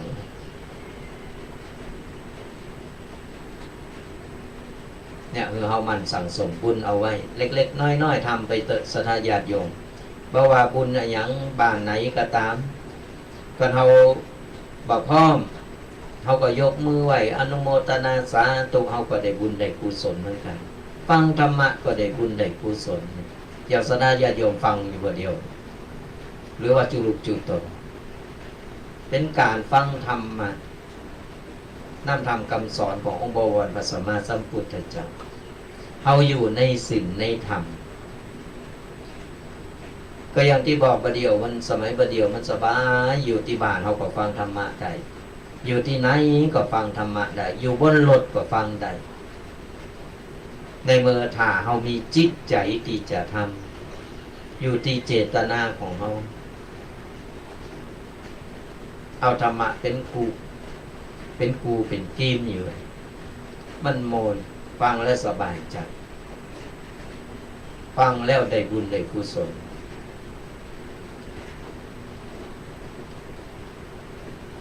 ละอ่อนประเดียวมันใจเลยฟังมันไปฟังอย่างบอกเพลงออกมาแต่ละเพลงนี่โอ้ยฟังหับพอบ่ได้ สื่อต่างๆมันหนัก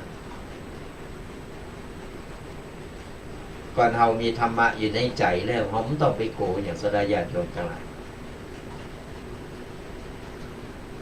มีธรรมะอยู่ในใจแล้วเนี่ยตายก็ตายตาลับสดาญาติโยมลองสังเกตพอ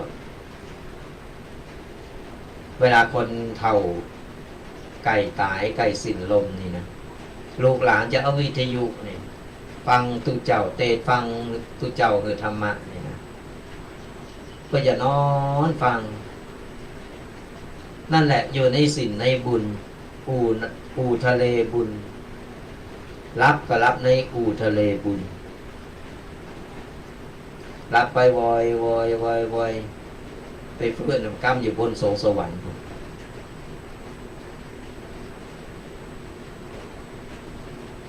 เนี่ยมีธรรมะอยู่ในใจมันดี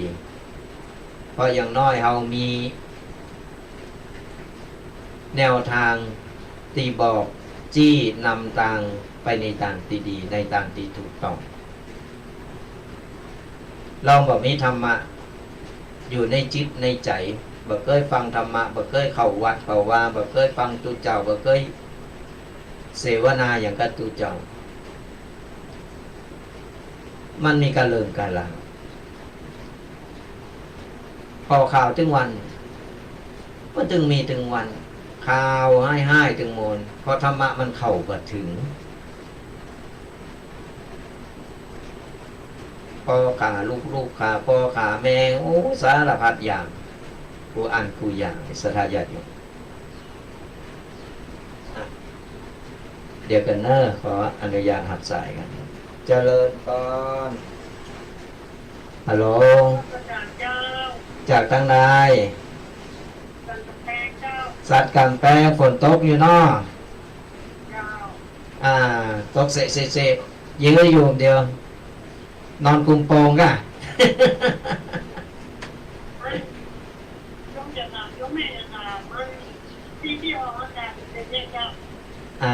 ว่าอ๋อปูตัวหนอนติลานวัด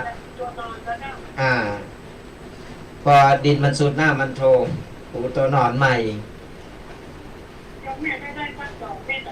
2 ตารางเมตรเนาะเดี๋ยวใต้รายการแม่เบอร์นี้เนาะใช่เบอร์นี้กะเดี๋ยวใต้รายการหลังเลิกรายการแล้วเดี๋ยวทุกปีจะโทรไปหาเนอะสาธุขออนุโมทนาบุญกับเพิ่นเนาะสาธุอนุโมทนาบุญกับโยมแม่เพิ่นเดี๋ยวท้ายรายการเดี๋ยวเขาจะได้โทรไปตักไปตายไปขอจื้อขอเสียงเพิ่นเนาะ เอาลักษณะญาติโยมทั้งหลายมาก็ไปเลยตอนนี้เขาจะเปิดสายหน้าใหม่ดีกว่าคือสระญาติโยมได้มามามาตักมาตายกันเนาะมันจะได้ช่วยกันตัวตอนนี้เปิดสายหน้าใหม่แล้วเนาะสระญาติโยมเปิดสายหน้าใหม่แล้ว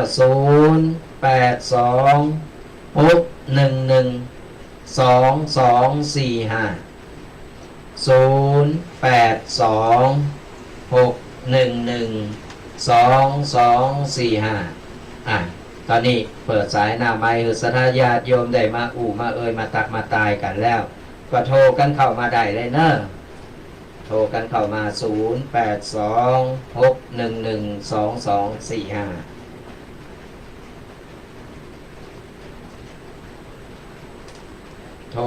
ามาตักมาตายตอนนี้เปิดสายหน้าไมค์กันแล้วฝนตกอยู่กาตังใดหรือว่า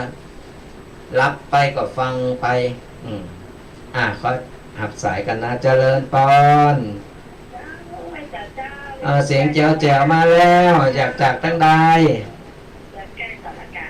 สารากลางมาแล้วรายงานตัวแล้วว่าฝนตกโตฟ้าดีเย็นอกเย็นใจนอนคุมโปงอยู่ก้านเดียวลูกแล้วเนาะดีละทำไปเถอะเป็นบุญเป็นกุศล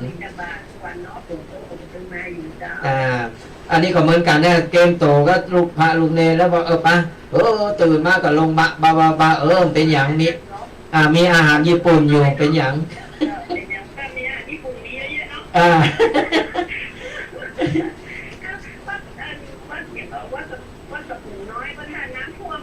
น้ำโถมาก็ได้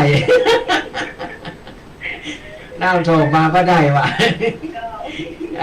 สาธุบุญรักษาแม่แฟนพันธุ์แท้มาแล้วฮัลโหลเจริญปอนจากตั้งใดโพธารามนี่อยู่จังหวัดยังเนื้อโพธารามเป็นได้ฝนตกเนาะ โต๊ะโทฟ้าหมดเลยนั่นนะกา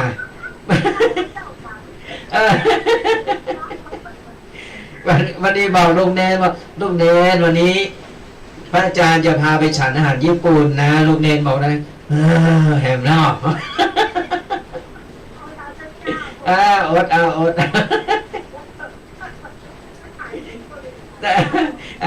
สาธุสาธุบุญรักษาสายรถไปโทรกันมาได้เนอะ4869แต่เจ้าสายมันซ่อนกันมีอาหารญี่ปุ่นติดวัดติดว่าดีแล้ว มีอาหารทะเลตัวนะสถาญาติโยมอาหารทะเลกับเป็นบรรจุในกระป๋องเรียบร้อยเลย ถึงเวลาก็สะดวกสบาย ในช่วงหน้าฝนเนี่ยมันเป็นอย่างเอียดสถาญาติโยมก็อับสายกันนะเจริญปอนฮัลโหลไหวซาเจ้ายองมาแล้วตั้งใดวัดมองน้อยอำเภอป่าซางจังหวัดลำพูน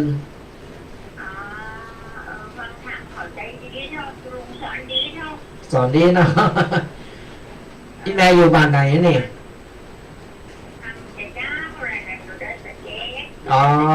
อยู่ดอยสะเก็ดดอยสะเก็ดมาแล้ว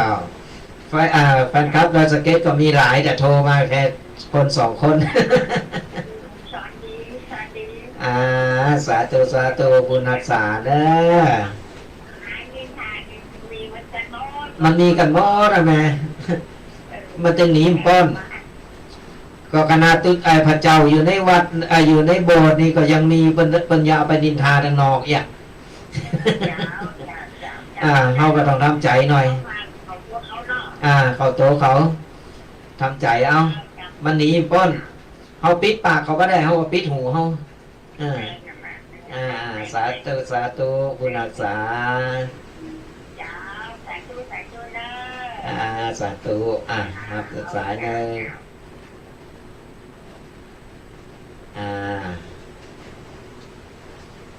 สายเจ้าซ่อนมาโทรกันมาใหม่เนอะ0826112245ยังมีเวลาเหลืออยู่เนอะสระญาติโยมทั้งหลายโทรมามามาตักมาตายกันเจริญปอนอีแม่ลูกตั้งใดเสียงมาจากตั้งใดสันทรายมาแล้วรายงานตัวแล้วเป็นได้ฝนตกอยู่เนาะตกหนักอยู่แต่หน้ามาโทงก้า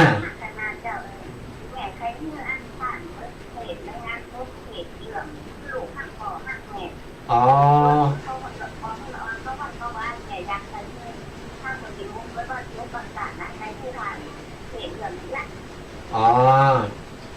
ก็ว่างๆก็มานิมนต์ได้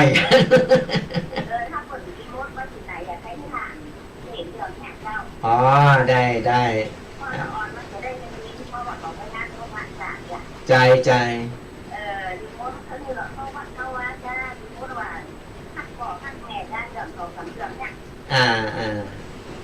เนี่ยบัดเดียวมันจึงไปหน้าเนี่ยดอกมันจึงอย่างวานสื่อมันหนักบัดเดียวสื่อมันหนักร้อนมันใครเขาวัดเขาว่าดีละสาธุสาธุบุญรักษาเนอะได้สาธุใ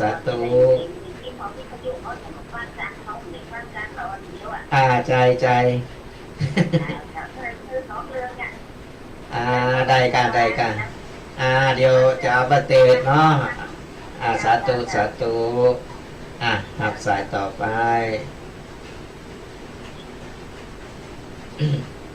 โทรกันมาใหม่เด้อสายซ่อนอยู่ก็เป็นญาติญาติโยมทั้งหลายก็ไปไหนบางทีก็เอาไปเตดเหมือนกันเด้อสถานญาติโยมเกี่ยวกับเรื่องลูกเรื่องหมดเนี่ยมันเป็นอย่างเงี้ยมันเหตุการณ์ปัจจุบันมาเนาะโทรกันมาต่อเนอะ0826112245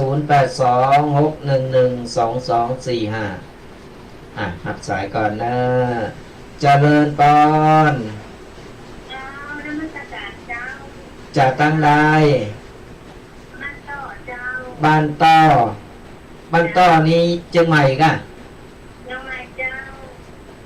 ฮะ ยังไงเจ้า เชียงใหม่บ้านต้อเชียงใหม่เนาะฝนตกเนาะ ลบเจ้า แสดงว่าโตฟ้าหมดเลยเดียวนี้ เจ้าฟังท่านเทศน์ผมไม่มีมันเสียงโซ่โซ่ผมได้ยินดีนะเจ้า อ๋อเสียงโซ่ๆเนาะ เจ้า อยู่ที่อากาศมันกะเนาะ เจ้า อยู่ที่อากาศเพราะว่าฝนตกนี่มันเกี่ยวกับคืนกับอย่างนี้มันตึงกระทบกระเทือนหน่อย แต่ฟังหู้เนาะ เจ้า แต่มันโซ่อยู่เป็นอย่างเดียวเราจะได้ปรับปรุงกันเนาะดีแล้วที่โทรบอกเนาะสาธุบุญรักษาเนอะ จะตัดตั้งไปเจ้าเป็นคนอย่างเจ้า สาธุรายงานกันมาเนอะไฟฟังชัดบัญชัดตังใดนี่เขาก็จะได้มาแก้ไขมาปรับปรุงกันได้เนาะว่าตั้งเพจชัดเนอะตั้งเพจบัญชัดเนอะอย่างน้อยนี่เขาก็จะได้หู้นี่เพราะว่าเจ้าหนูจุเจ้าไปสอดส่องมันตีอื่นมันบ่หู้เนอะนั่งอยู่กันในห้องก็บ่หู้คนฟังกันบ่ฟังกันคนฟังชัดบัญชัดอย่างไรดีแล้วตีเต้นมาเราจะได้แนะนำจะได้เอาไปปรับปรุงกันได้สนาญาติโยม082หับสายก่อนนะเจริญปอน ฝนตกใหญ่เจ้า ฮัลโหลจากตั้งใดนี่เสียงโอ เชียงใหม่เจ้า เชียงใหม่เจ้าอยู่บนรถก้า ไอ้อย่างเจ้า อยู่บนรถหรือว่าอยู่ที่ไหนเสียงทุ่ม อยู่5 ธันวาเจ้า 5 ธันวา เจ้า อ๋อฟังชัดเนาะ ทางที่ประเทศนะเจ้า อ๋อฝนตกแล้วหลงพี่แดงฟังม่วนเจ้า ฟังม่วนเนาะแต่ฟังรู้เนาะ ฟังเจ้าชัดมากเลยเจ้า ชัดมากดีละสาธุไอ้สาเจ้า สาธุบุญรักษา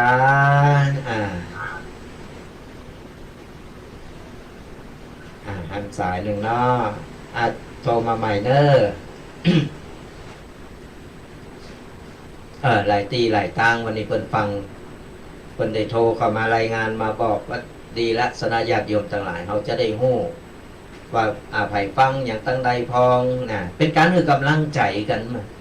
คือกำลังใจกันมันอู่โมนกันแบบธรรมะดีแล้วสนาญาติโยมเขาต้องไปไปเอาเรื่องอะไรอย่างต่างๆนั่นน่ะเอาเรื่องดีๆเขาโตดีกว่าฟังเริ่มสบายใจเดี๋ยวแล้วสบายใจ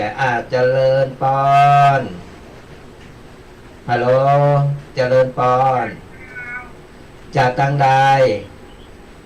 กำแพงยังใหม่เจ้า สันกำแพงมาแล้วเจียงใหม่ ฟังชัดเนาะ เจ้าวันจันทร์เจ้า ฝนตกอยู่ ฝนตกตั้งแต่วันเมื่อคืนเลย เหมือนกัน ฉันอาหารญี่ปุ่นไปก่อน ฝนตกกับเจ้าฝนตกกับเจ้า เหมือนกันเนี่ยตั้งแต่ตะวาแล้วสุดวันสุดคืน เจ้า มันตึงบาเนี่ยว่าจะพายเลยออกจากวัดแล้วเนี่ย ใจนะเจ้า สาธุบุญรักษาเนอะสาธุดีอกดีใจเพิ่นโทรมาคือกำลังอกกำลังใจกันเนาะฟังธรรมะไปฝนก็ตกปล่อยบรรยากาศมันดีนะ ทุกปีก็ว่าเดี๋ยวจะจบรายการแล้วก็จะกะว่าจะไปเลบานอนนี่หน่อย บรรยากาศมันหื่น โทรกันเข้ามาได้นะ082-611-2245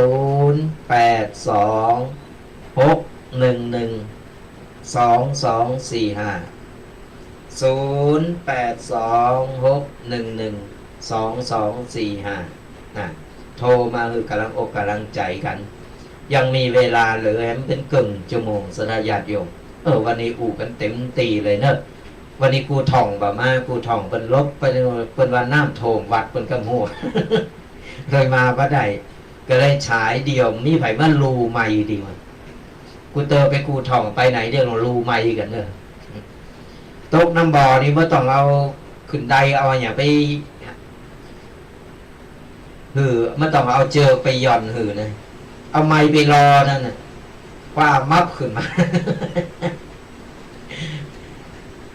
อ่ะโทรกันเข้ามาได้รับสายกันนะเจริญปอนจะตั้งได้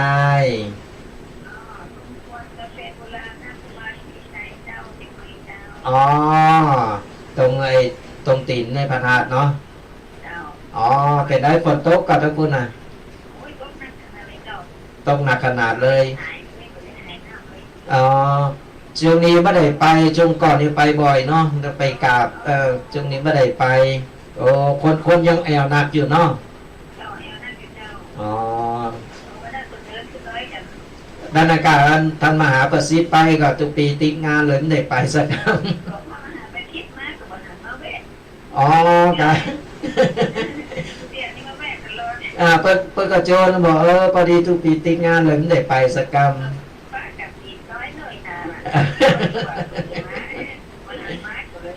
อ๋อเพิ่นไปกันหนักกันหลายเหมือนกันเด้อวันนั้นนะเพิ่นเอาลูกศิษย์ลูกหาไปจานหนักพอดีเพิ่นก็โจนนะทุกปีว่าติดงานพอดีเลยไปบ่ได้อ๋อจ้าสู้ๆกันไปเนาะสาธุบุญรักษาเด้อ0826112245เป็นเบอร์ห้องส่งเนอะสโทรกันเข้ามาได้บ่ว่าจะเป็นหน้าไม้หลังไม้ก็โทรปรึกษาโทรโทรคุยกันได้เนอะเบอร์นี้ 0826112245ยังมีเวลากันอยู่สถาญาติโยมทั้งหลายหรือว่าสถาญาติโยมใครให้ใครฮอนหรือว่าใครลมทำบุญเป็นตัวหนอนก็โทรมาเบอร์นี้ได้หลังไม้เนอะจะสะดวกเพราะว่าหลังไม้จะได้จดลายใหม่เอาจือเอาไว้เนาะก็ตามจิตศรัทธาก็ได้สถาญาติโยมทั้งหลายช่วยกันทำนุบำรุงรักษาพระพุทธศาสนาเพราะว่าประเดี๋ยวนี้หน้ามันโถมตีในวัดพอดินมันสุดก็เลยปูโตนอนกันแต่มันต้องใจหลายตารางเมตรถึงมด450ตารางเมตรสถาญาติโยมตกตารางเมตรละ350 บาทก็สถาญาติโยมนันใดใครลงบุญลงกุศลก็แจ้งหลังไม่ได้หลังจากจบรายการแล้วก็โทรเข้ามาได้เบอร์นี้เหมือนกันเนอะ0826112245แล้วก็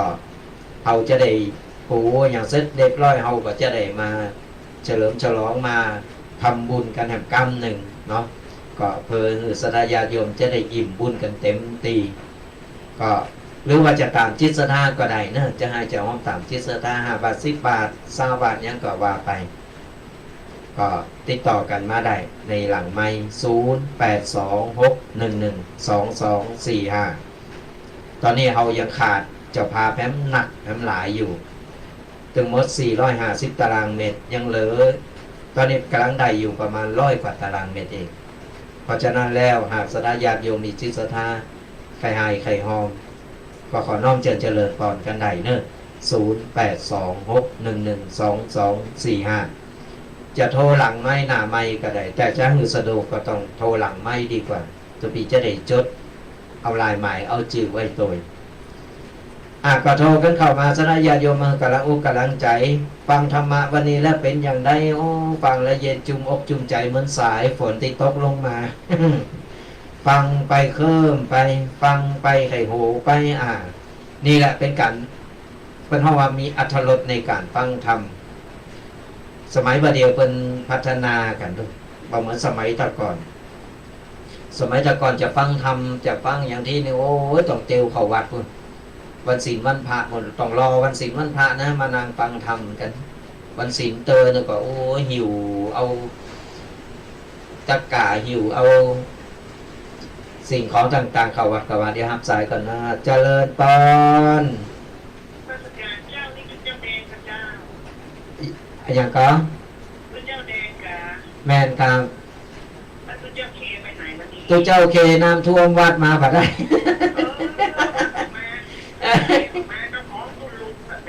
ไ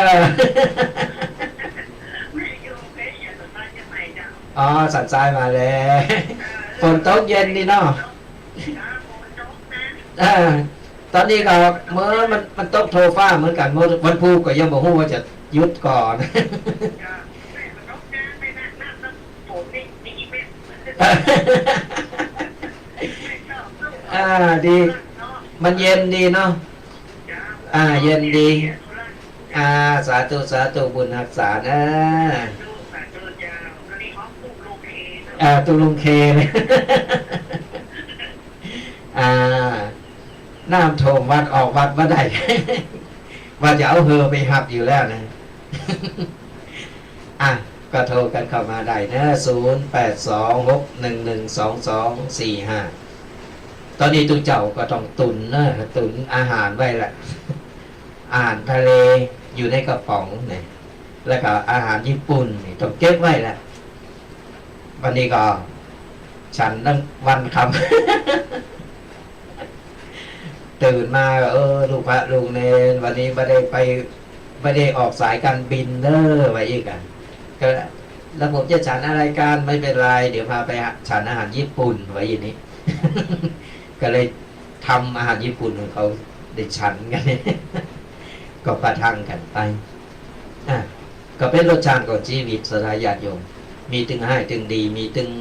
กุสิ่งกุอย่างเป็นคลื่นของชีวิตมันจะหือลาบลืมไปตลอดมันเป็นไปไม่ได้เพราะว่าชีวิตไผกว่าตามมันตึงมีตึงดีตึงให้ตึงกุสิ่งกุอย่างผสมประสานกันไปเป็นห้องว่าเป็นคลื่นของชีวิตทะเลยังมีคลื่นชีวิตคนเฮามันก็มีคลื่นของชีวิตเหมือนกันเพราะฉะนั้นอะไรยังจะเกิดมันก็เกิดเฮาก็ปั๊บไปตามสภาพมันนั่นสถานญาติโยมปั๊บไปตามสภาพมันเดี๋ยวถึงวันนี้เดี๋ยวก็เลิงนั้นเดี๋ยวก็เลิงนี้เดี๋ยวก็โควิดเดี๋ยวก็พายุเข้าเลิงเนี้ยเฮาทำใจสบายปั๊บไปตามชีวิตไข่โหไปวันชีวิตเราก็มีความสุขก่อนเราก็คือความสุขก็ชีวิตของเรามันก็บ่เกิดประโยชน์อย่างมีแต่จะอมตุกนั่งเป็นกำกึดนั่งเป็นยาโบดหายสมัยแต่ก่อนมันมีเนี่ยเอามือเต้ากลางเหวยาวๆสองเขียวๆตุปียังเกิดตั้นอยู่นะยังได้ใจอยู่นั่นแหละสลายญาติโยมก็เอาไปพอกไว้มันก็โคตรโหนักโหมาได้ก็เอาปล่อยว่างเป็นบ้างเรื่องบางราวไปมันก็สบายใจหับสายกันเจริญพรฮัลโหลเจริญพรเสียงยังเบาลำเหลือ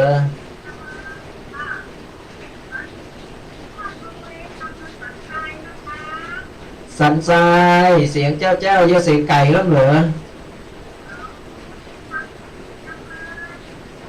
ฮะเอาโทรศัพท์ไก่หูหน่อยร้องเสียงมันไก่ฟังว่าชัดแม่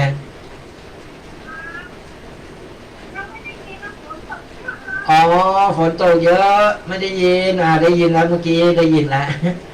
ฝนตกเยอะเลยเหรอ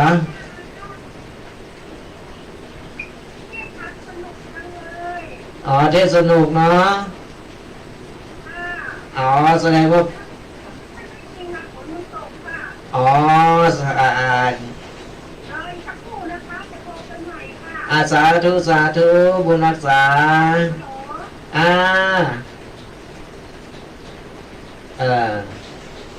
ฝนตกแล้วก็โทรมาเป็นไทยทั้งใดก็โง่ไอเฮากับไทยมึงนั่นไทยเจริญจะเกิมปะแลดไปปะแลดมาเหมือนกันสถานญาติ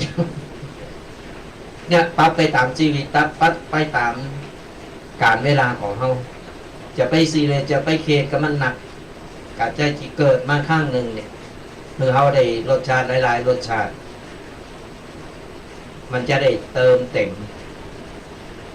บ่ใจกินกับแกงจืดชื้ออยู่ตลอดเวลากินต้มยำเนี่ยผ่องนะฮะมันจึงมีชีวิตคนเฮามันก็อันน่ะเหมือนกันสลายญาติโยมยังมีเวลาเหลืออยู่เนอะโทรกันเข้ามาได้0826112245เนอะ0826112245ฝนมันตกบัดนี้ก็ลงมาเห็นละเพื่อจะยุดก็ลงมาปะพอตั้งนอกก็มีกับฝนจบรายการยังโมโหอย่าไปทางใดเลยนี่อย่าตุ้ดออกเพราะว่าโมโหไปก็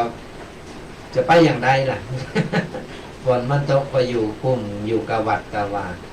ก็สลายญาติโยมก็ฟังธรรมะหลายรูปหลายตนกันไปเนาะเดี๋ยวจบรายการนี้ก็มีรายการต่อไปเนี่ยเขาก็สามารถฟัง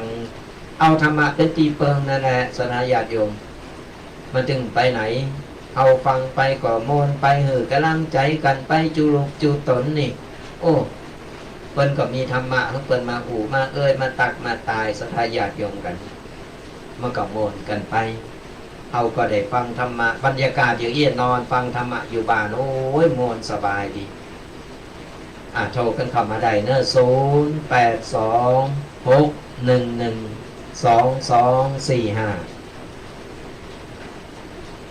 ก็ไปลืมเนอะสดาญาติโยมทุกๆวันเสาร์วันติดก็จะมาพบปะเจอกันตุปี2รูป2ตนถึงตุปีเคแล้วก็ตุปีแดง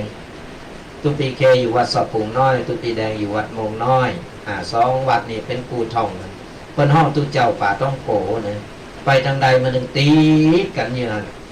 ยกเว้นอย่างเดียวเวลาเพิ่นไปหับตามเพิ่นไปคนเดียวเพิ่น เพิ่นมาว่าโจรเอาไปโตยเนี่ย มาเป็นกูท่องกูทอมาเป็นกูท่องกันไปทางใดหันตนหนึ่งก็ต้องหันตนหนึ่ง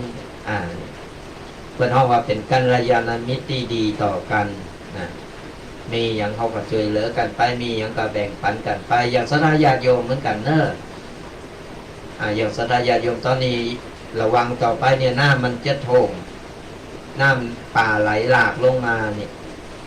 ก็ต้องระมัดระวังอย่างที่ว่าต้นรายการว่าใครช่วยเหลือกันได้ก็ช่วยเหลือกันไปแบ่งปันกันไปมีพักมีไม่เยอะก็แบ่งปันกันไปเป็นการว่าน้ำใจซึ่งกันและกันจะหันใจกันก็ตอนนี้แหละศรัทธาญาติโยมหรือว่าศรัทธาญาติโยมที่เพิ่นมียังกักโตอยู่จำสิ่งเมื่อเพิ่นเข้ากำอยู่นั่นนะเข้ากำ15 วันหรือว่า14 วันอย่างก็ตามเขาก็กำลังพบกำลังใจยังมียังก็แบ่งปันกันไปบัดนี้ละบัดนี้ควางกันเนอ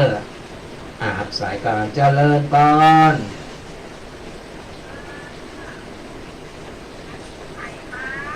เสียงเบามากเลย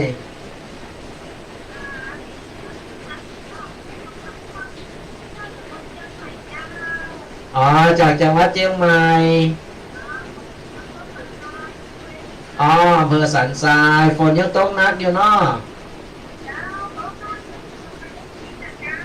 วันนี้เลยไม่ได้ออกไปทางใดเนาะ การฟังกูเตอร์แต่แบบมีเวลาโทรวันนี้มีโอกาสเพราะว่าฝนมันตกได้ไปทางใด ดีเราเป็นที่กำลังโอ้กำลังใจกันเนาะ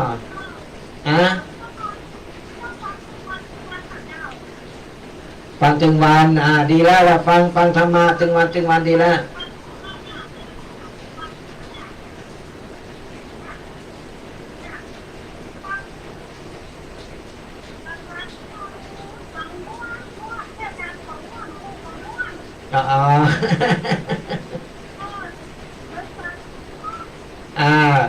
ก็วันพุธวางก็ฟังกันต่อวันพุธก็ยังวันหนึ่ง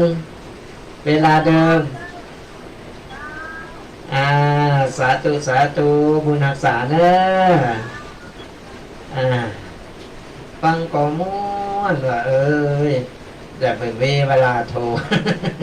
วันนี้ไฟบังคับดูไปทางใดเมื่อใดก็จำเป็นนะกันต้องโทรมา โทรมาอุ่นก็ตู้เจ้าก็น่าก็งอมาเพราะวันนี้กูท่องของเขาขาดไปตนนึงด้วยก็เลยงอมแต่ว่างอมเพราะว่ามีศรัทธาญาติโยมโทรมาคือกำลังอกกำลังใจกันนี่ มันโมนกันเฮาอู่กันอู่โหนโหโมนกันเนี่ยชีวิตเฮาก็มีความสุขสดายญาติโยมเฮาได้วันๆนึงขอเฮาได้ไข่โหได้ยิ้มเนี่ยหน้าตาเฮาจิตใจเฮาจะแจ่มใสแต่ว่าใจยิ้มวันคำไข่โหวันคำอันนั้นก็บ่ใจนะอันนั้นก็เกินเหตุไปให้เหมาะเอาไปส่วนปรุง อู่กันเล็กๆน้อยๆอู่กันโมนอู่กันโหนโหกันโมนมีหยังมาอู่มามาตักมาตายมา เป็นกูท่องกูถามกันมันโมนมันงันเนี่ยการเป็นกัลยาณมิตรดีบ่ว่าจะเป็นตุกะพันเนนบ่ว่าจะเป็นสนาญาติโยมเป็นกัลยาณมิตรดีต่อกันมันก็สร้างกำลังใจแล้วก็คือความสุขคือเฮาเนี่ยมีความสุขเพราะอย่างน้อยเฮาได้คิดว่ายังมีสถาญาติโยมยังมีตุเจ้าพระเนรเพิ่นมาอุมามาตักมาตายถึงบางครั้งนี่จะเคยหันหน้ากันบางครั้งก็บ่เคยหันหน้ากันได้ยินกระเสงแต่เฮาก็ยังคือกำลังอกกำลังใจนิสัยคนไทยมันเป็นอย่างนี้เพราะอย่างน้อยเป็นยาชูกำลังยาชูกำลังคือเฮาได้มีชีวิตที่ต่อชีวิตที่ยืดยาวได้เพิ่นว่าการยิ้มวันละนิดจิตแจ่มใสนะหัวเราะวันละนิดทำให้จิตชื่นบานมันต่ออายุได้นะสนาญาติโยมลองแปลงหน้าความเหมือนปลาก็อย่างนั้นมันถึงบ่เข้าไผออกไผมันไปจังใดไผถึงบ่ใครอู่ไผตักนะแปลงหน้าง่อมนี่มันปากตีงองอันล่ะมันก็โลกส่วนโตสูงเนี่ยใจชีวิตอยู่แบบคนเดียวเฮาเกิดมาเพิ่นแปลงป่าเพิ่นคืออูเอาอูในทางตีดีจะไปอูนักล่ำแหมหมออูเลยอูเกยอูเลยเถิดไปมันก็พอดีเดี๋ยวสีมันจะติดปากเพราะฉะนั้นแล้วคนนึงบอกว่าเกิดดีอูดีทำดีต้องเกิดก่อน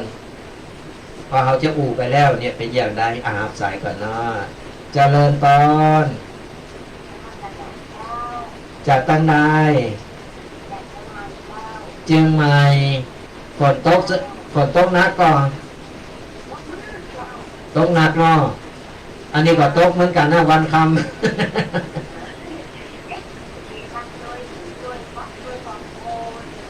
มอนเนาะ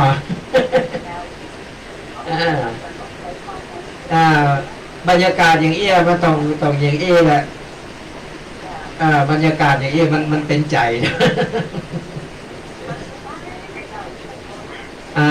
ดีละฟังธรรมะไว้ดีแล้วฟังจูบจูตนดีแล้วเพราะอย่างน้อยเนี่ยมันก็เป็นบุญเป็นกุศลกับเราได้ฟังธรรมะ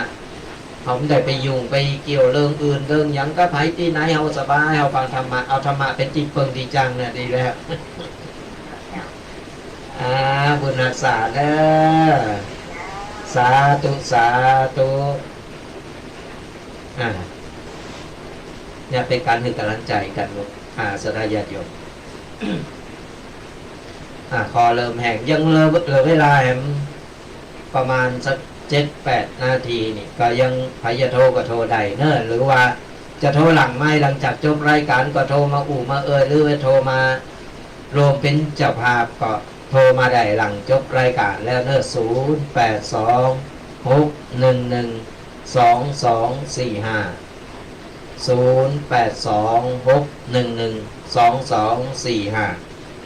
มาได้ทุกเวลาเนอะหลังจากจบรายการก็โทรมาได้ใครปูยังปรึกษายังหรือว่าใครรวมเป็นเจ้าภาพในการทำบุญเป็นผูโตหนอนนี่ก็โทรมาได้หลังไม่เนอะ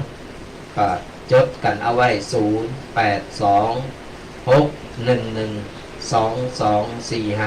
นไผ่เมมเบอร์นี่ไว้ปุ๊บเนี่ยไลน์มันก็จะเด้งไปก็สามารถทักทายทางไลน์ก็ได้ก็หลายช่องทางประเดี๋ยวนี้เทคโนโลยีมันทันสมัยมันก็เลยอย่างก็สะดวกสบายไปหมด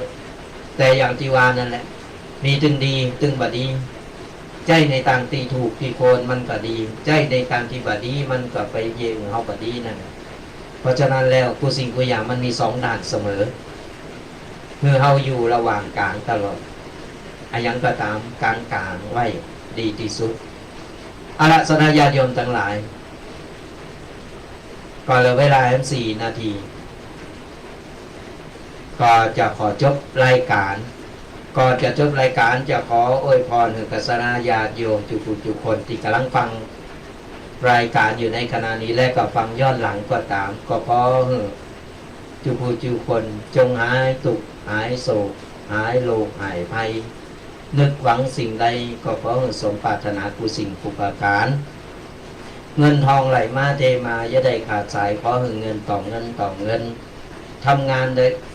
ใดก็ตามก็ขอบ่ว่าจะเป็นค้าขายบ่ว่าจะเป็นทำงานใดๆก็ขอสำเร็จลุล่วงไปด้วยดีค้าขายร่ำรว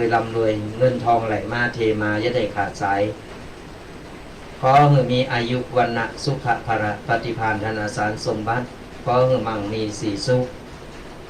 เจริญสุขเจริญธรรมขอเจริญพร